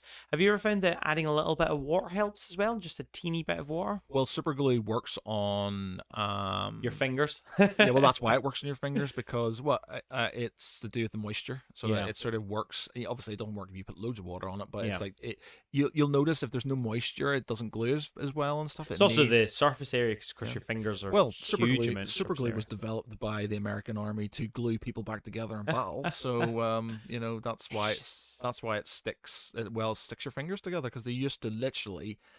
It was developed to basically glue wounds together before they could get, you know, brought back in the medivac. Let's talk about gaps. Is there anything you use to seal up the gaps? 'Cause sometimes between miniatures, maybe it's the mold, maybe it's the cast. Sometimes you have a little gap. What do you use in those gaps?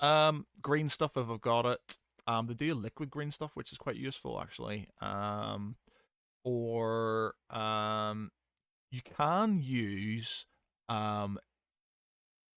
like if you're out of anything, if you've got nothing else, if you've got if you're using plastic and you've got lots of plastic spare bits and stuff, you can use sort of like you can like grate it kind of, you know, if you use a file and stuff, you get that plastic dust. Yep.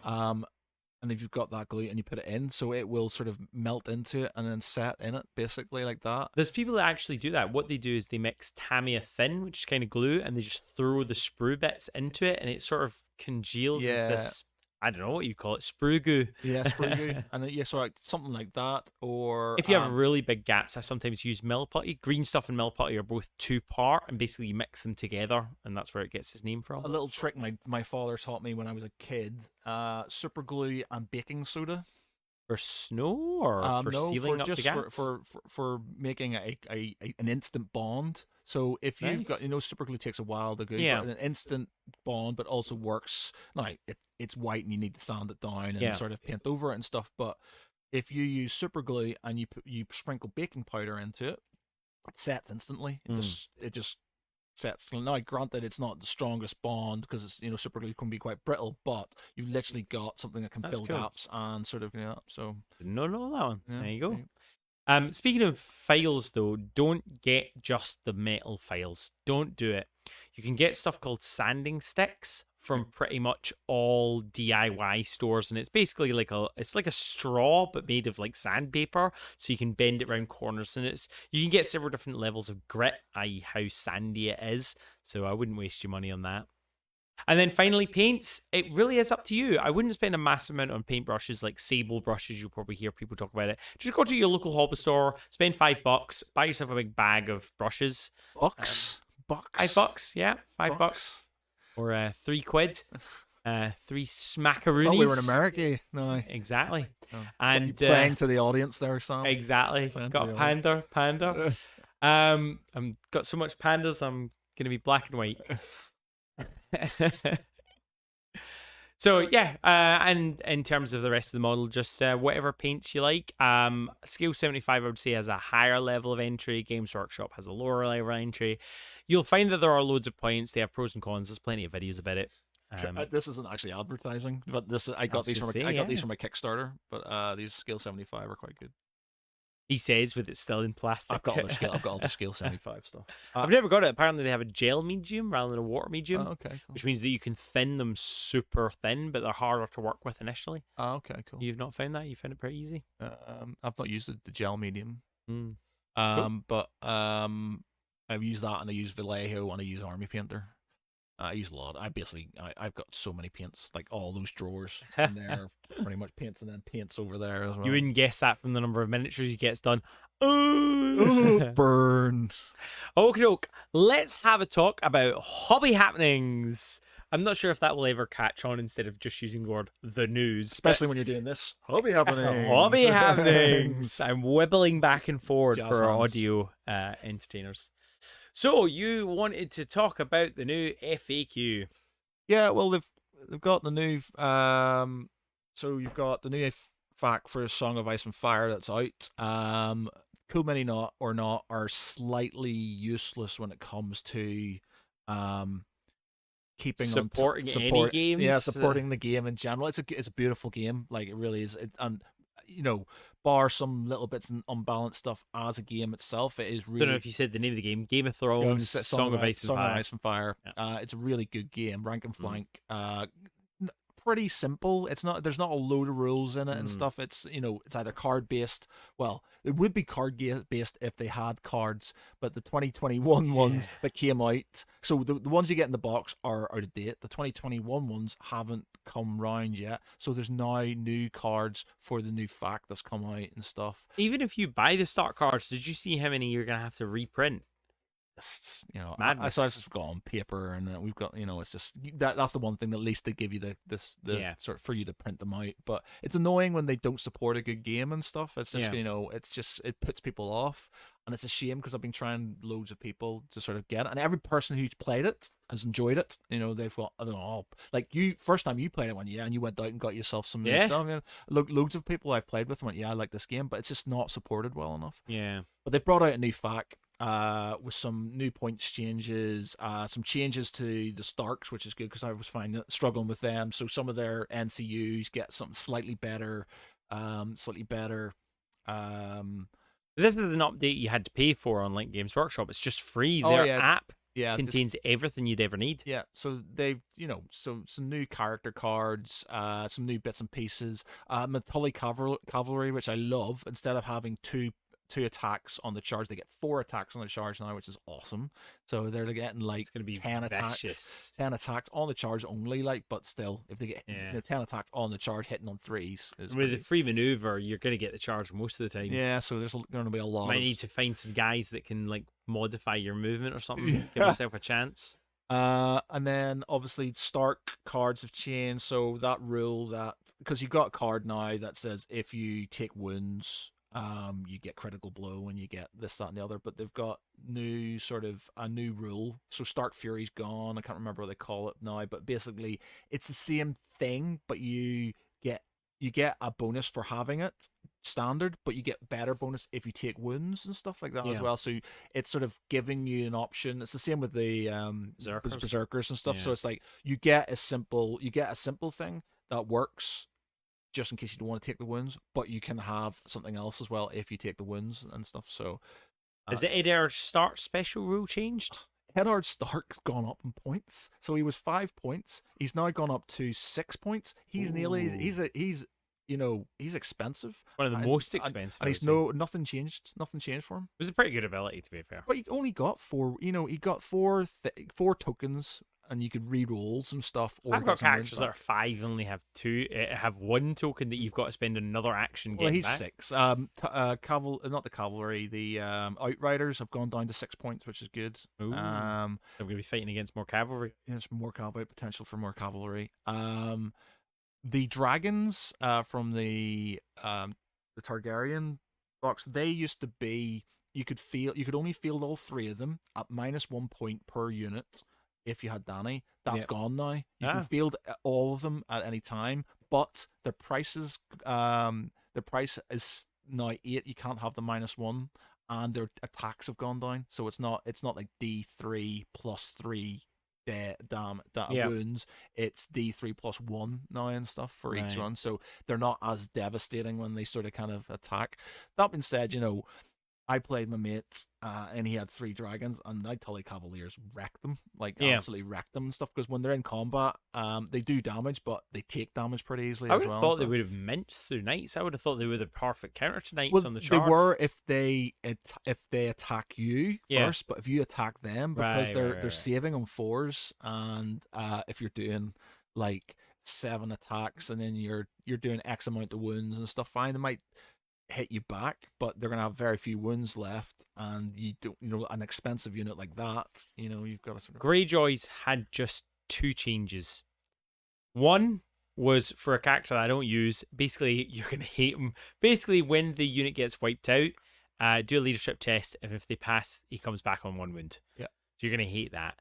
The other one is the most devastating thing they could have done. Victorian Greyjoy, my favorite character, relentless. Now no longer lets you charge after you wipe out a unit. Devastating. Now instead the unit just gets a free attack or a free move, which is good. Yeah, I mean it's still good, but it broke my heart. Yeah. They didn't need any changes really. They're pretty strong as it is, to be fair. I'm surprised you weren't crying out for nerf them. Yeah, well, the one thing that really frustrates me about them is the fact you can bring a unit back.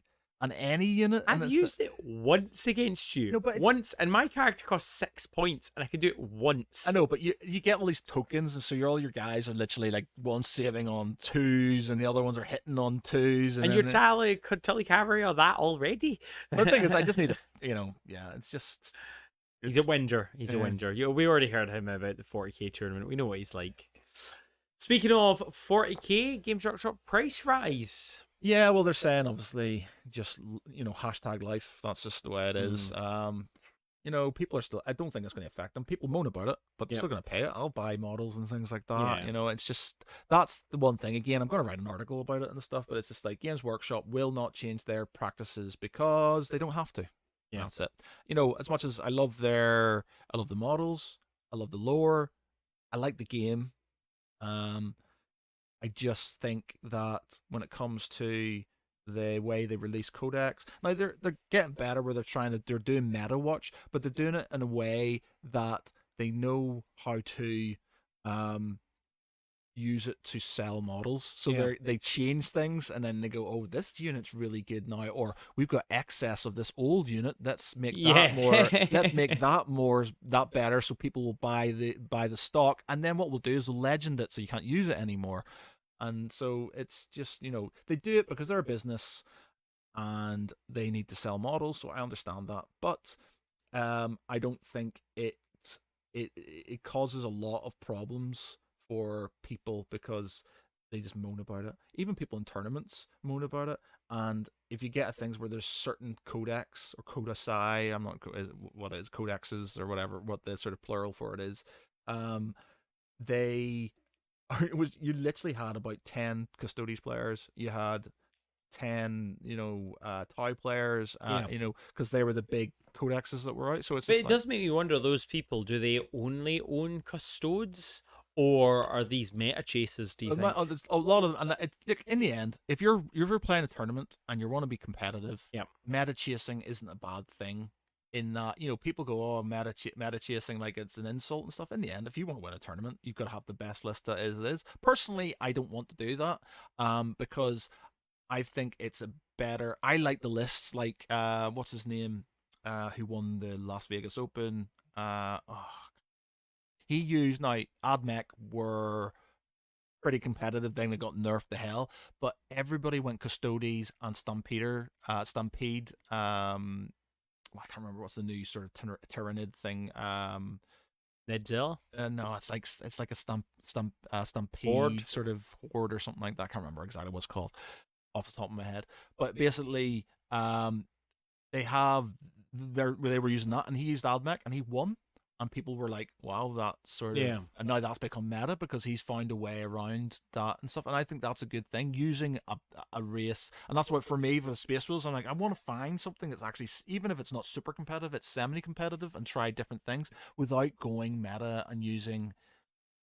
like the things that you have to, like, I'll jump back. Then every Space Marine chapter basically looks the same, don't they? Because everyone's running the same stuff. Well, that's the one thing that frustrates me now, is like Space Rules are starting to lose a lot of their individuality. They used to be a codex apart. They used to have all these cool things that they could do, that they can't really do anymore and stuff. They are just another Space Marine chapter, and they have some little fluffy. It's one thing that really upsets me. One change that they took out. They took out lone wolves. You can't have lone wolves anymore. You can have it in the Crusade thing, I think, but when it comes to matches, you can't have it. It went from, you could buy a lone wolf on its own, or later on they had it where it's a stratagem. So if you had basically all your unit was wiped out, you could use one stratagem, and you could use the last guy as a lone wolf, and he got a character, effectively made him a character. It was really good because you could stick it on like a Terminator at the end. Like, so my long fangs get wasted. Terminator, suddenly he's re-rolling, he's hitting on 2s, wounding on 2s, and re-rolling and stuff. Yeah, because he's a lone wolf, and it's no longer a stratagem and anymore. You can't use him anymore and stuff. So things like that, it's just sort of, then they don't give you like their old decks. You could have up to 6 characters in a force or a fuck and stuff. You could have like loads of characters and stuff, with no real downside to it, because Space Wolves, it's meant to be character based, character led. Whereas now you're to have multiple characters like that. It costs you CP, and you need those Yeah. command points to play your stratagems or your bone basically, and so you can't really make it space wolfy as much. Yeah.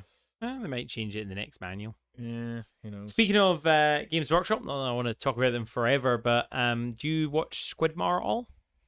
No, can't say I do. So Squidmar has just become the biggest hobby channel. Obviously, we're going to catch up and beat them. But they've passed something like 375,000 subscribers.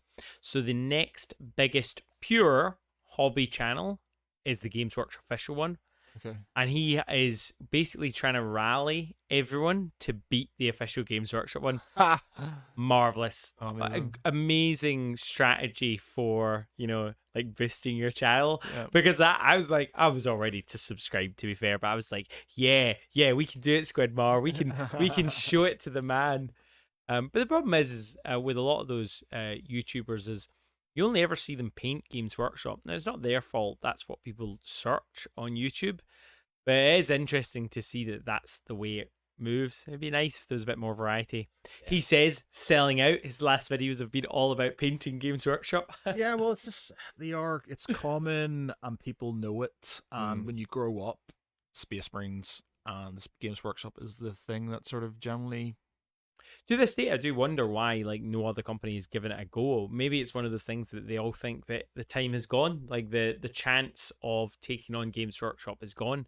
But the reason that Games Workshop perpetually has this is because they have loads of stores. If you have a store where someone can play, people are more likely to play your game. And, as much as I like Mantic and they have like a place that you can go play, they're in the middle of nowhere. Yeah, it's without a couple of buses, you're going to struggle to get there. Yeah, I just don't know. To compete with Games Workshop now is it would take it's a big undertaking. And they've been around for so long now that it's they don't have a monopoly, but it's close to, and you'd need to sort of really have something special to take people away. Because as much as everybody moans about Games Workshop, I among them and stuff, the models and the familiarity and the nostalgia just keeps you put. Yeah. And to change in the other ways, like Mantic, I just didn't like their miniatures. Yeah. But they're a small company, so yeah, I just their didn't newer like miniatures are much nicer. Yeah, but... I wasn't a massive fan of their miniatures and stuff. And there's like if I Fantasy Flight did Dust Tactics, I love those, and then it moved on to obviously it's defunct now unfortunately, but they got not sold off. They moved from Fantasy Flight to the guy, I can't remember, Paolo, he's an Italian cat, I can't remember his full name. When he did that, but the miniatures are amazing, really, really good and stuff. But because obviously it's small and then there was no competition there and stuff, and my favorite, sort of the opposite side of that, is Arena Rex. They do amazing models. I don't love the game though. It's an interesting game system, but I don't love it. But because it's like not a mainstream game, you never see it, even though they've got amazing models. So many are not, and Mythic do really good models, but it's all Kickstarter basically. Yeah, you can't really. There's no shops. It's like, I mean, does Mythic have any of them anymore? They don't have Joan of Arc. They don't have Mythic Pantheon. Yeah, I don't know what's happened with them, man. Like they've just gone through this sort of. The annoying thing is, because I've got the Joan of Arc stuff, got a load of the Joan of Arc stuff, and they're like, oh, we're going to do that, going to have battles and stuff like that. But because the guy who actually created it sued them, they can't do anything about it now. So there's all this stuff that they were going to do, they can't do anymore. So there was an RPG they were going to do, there was all the things, so they can't do it. You can still play the game, though. If a game that you love is discontinued, you can still play it. Newsflash. Yeah, that is true. That is true. Speaking of that, any other news you want to mention in the hobby that you've seen going on, or anything interesting apart from the new rising star of the basic brush? Follow along for fast speed painting tutorials. Very good. Total War 3 came out yesterday. It did. Total War 3 came out. My brother took the day off just to play it. I am probably not going to play hello, Lewis. You found my channel. I'm probably not going to play it much until they bring out the Mighty Empires DLC for it. So obviously with Total War 1, Total War 2, the maps combined, and you can have all the different factions. And this one, all 3 maps together. It's gonna be amazing. It's I'm Can you looking. play that one on online? I don't think you could the first one, but I think the second one you can. Yeah. We should play a game at some time. We could do well, you can do like battles and stuff. But me and my brother played Rome Total War as a multiplayer online, and that was good. And this one apparently you can have up to 6 to 8 players. I think. For me though, multiplayer. I hate the battle section though. I suck at it. Really? Yeah, It's for the me it's best part. all about strategy. Just Yeah. auto resolve that bad boy. Nah, Which is probably why Gus stopped playing with me, because I was just like, oh, do we have to? it's all about the battles. I basically said to him I would play in each session. I'd play 1 if it was reasonably quick, and 2 maximum in the play session. Like, I don't mean in the campaign. I just mean in the if we were playing for 2 or 3 hours. Yeah, we still need to play Age of Empires actually. Oh yeah. Okay. And we're on to the last section of the main podcast. Welcome to the What We Did. Woo! Pictures available. More jazz hands. So, what have you done in the hobby? I mean, are these paints on here just to show off your collection, or are these something you've purchased recently? No, this is good. There were things to set dress basically, and they were there, and I just sort of put them on there. There's not anything I bought them on. I got them on a Kickstarter, and they just look kind of cool, so they're there. We'll need to get our merch up and running so we can be wearing it and advertising our merch. That's true. These guys I painted ages ago and broke one of them, and Sam kindly glued together Oh, again. not very and well, stuff. though. Are these the guys from your tournament? No, these are guys I started painting ages ago. You need to send me some pictures of your the tournament guys you've been painting. How many models did you get painted for it? So I can put some pictures up here. 3 squads of infiltrators, 3 dreadnoughts, These 2 are space wolves. space wolves, 3 dreadnoughts, whirlwind. One of those dreadnoughts is a conversion of Bjorn the Fellhand. Yeah, Bjorn the Fellhand. 6 Terminators, a librarian with a jump pack, and a chaplain on a bike, and they're all kind of converted. So I've got one squad of infiltrators has wolfen arms, so they're like furry, and so and one squad's got like the top knots on, and the other squad sort of have the helmet. So they've got sort of each squad has its own little sort of aesthetic. But yeah, I don't think I've done anything though. There's lots of things. That's what I was saying to you before the podcast. We should challenge each other to sort of paint a model. I think you were saying that maybe we could do a bust. I don't suppose you happen to have 2 of the same busts. I don't know why you would, but that'd be hilarious. I don't. But So what have you got? I can see a demon lady. I've got a demon lady. If you want to paint a demon lady, which model is filling you? Because I can motivate myself to paint anything. I paint on the.basic.brush Instagram every single day, a different miniature. You're admiring one of my miniatures. I'll put a picture up here. This was a drow model. I can't remember who it's from. I think it might be Titan Troll. I get a lot of stuff from Titan Troll. It was printed by the Wonder Emporium, which is run by my friend Nigel. He always has amazing looking stuff. And this is a scale 75 model that has amazing little stand. That's so cool. That's awesome. So yeah, it's like that. I've also got where is she?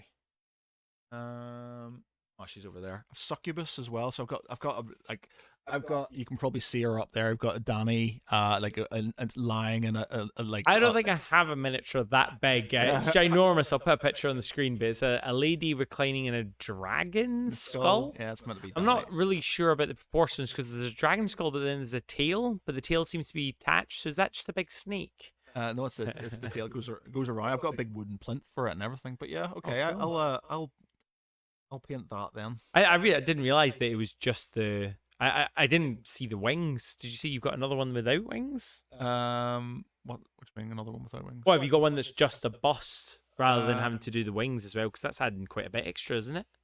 You said that you've got a succubus one over there. What does... Oh no, she's massive. Oh right, okay. I've got. I mean, yeah, if you think that's an equivalent one, I've got a demoness to paint as well.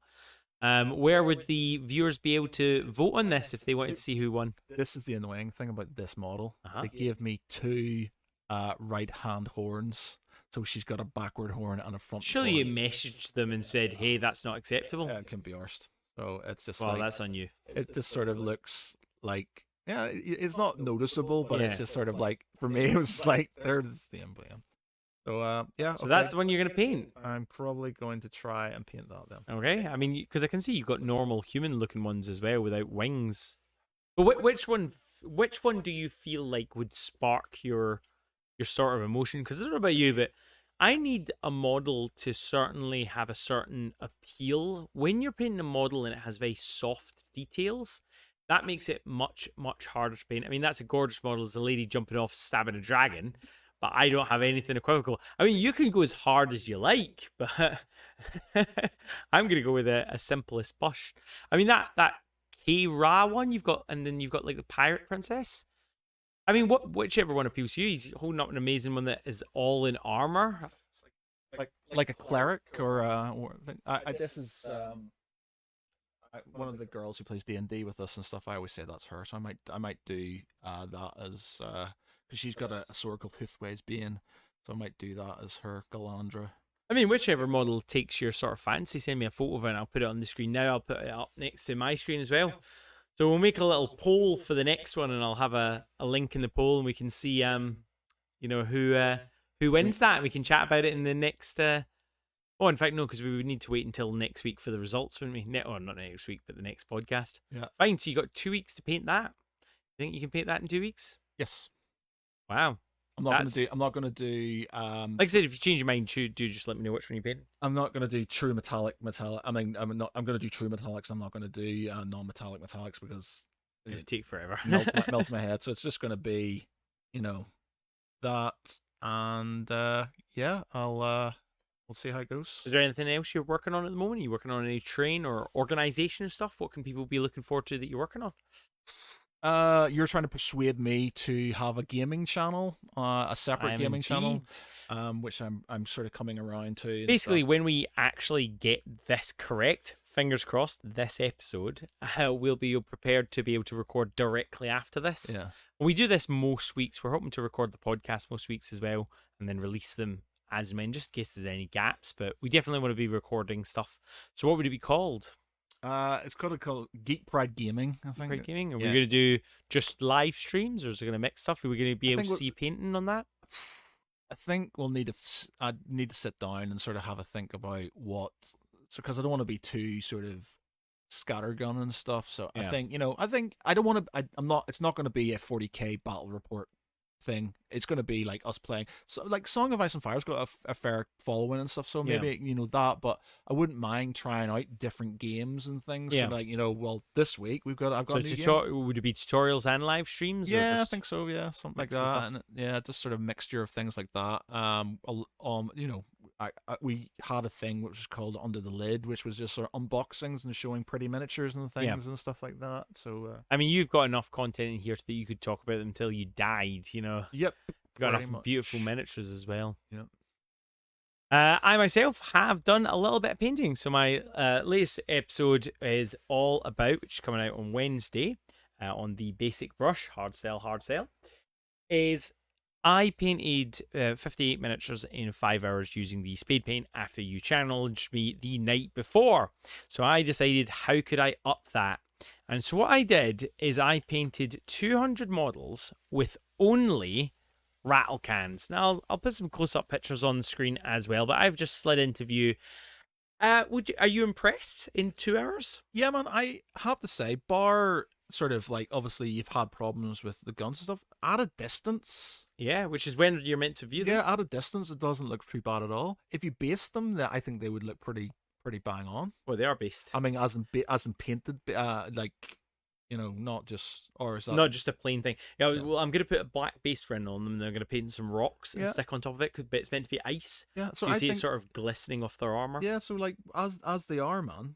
Yeah, like that 2-color scheme, even with a wash on them, they would look. I mean, it almost in some places looks like OSL from the ground, because basically what I did was they are zenithally primed, so black, grey, white. Mm-hmm. Then they've got Games Workshop red all over, and then Army Painter's red, because the Army Painter red is very gloss and it's a much more vibrant red. So if you look at the miniatures, especially on the tanks, you'll see there's a gradient of going from like a bright red down to a dark red.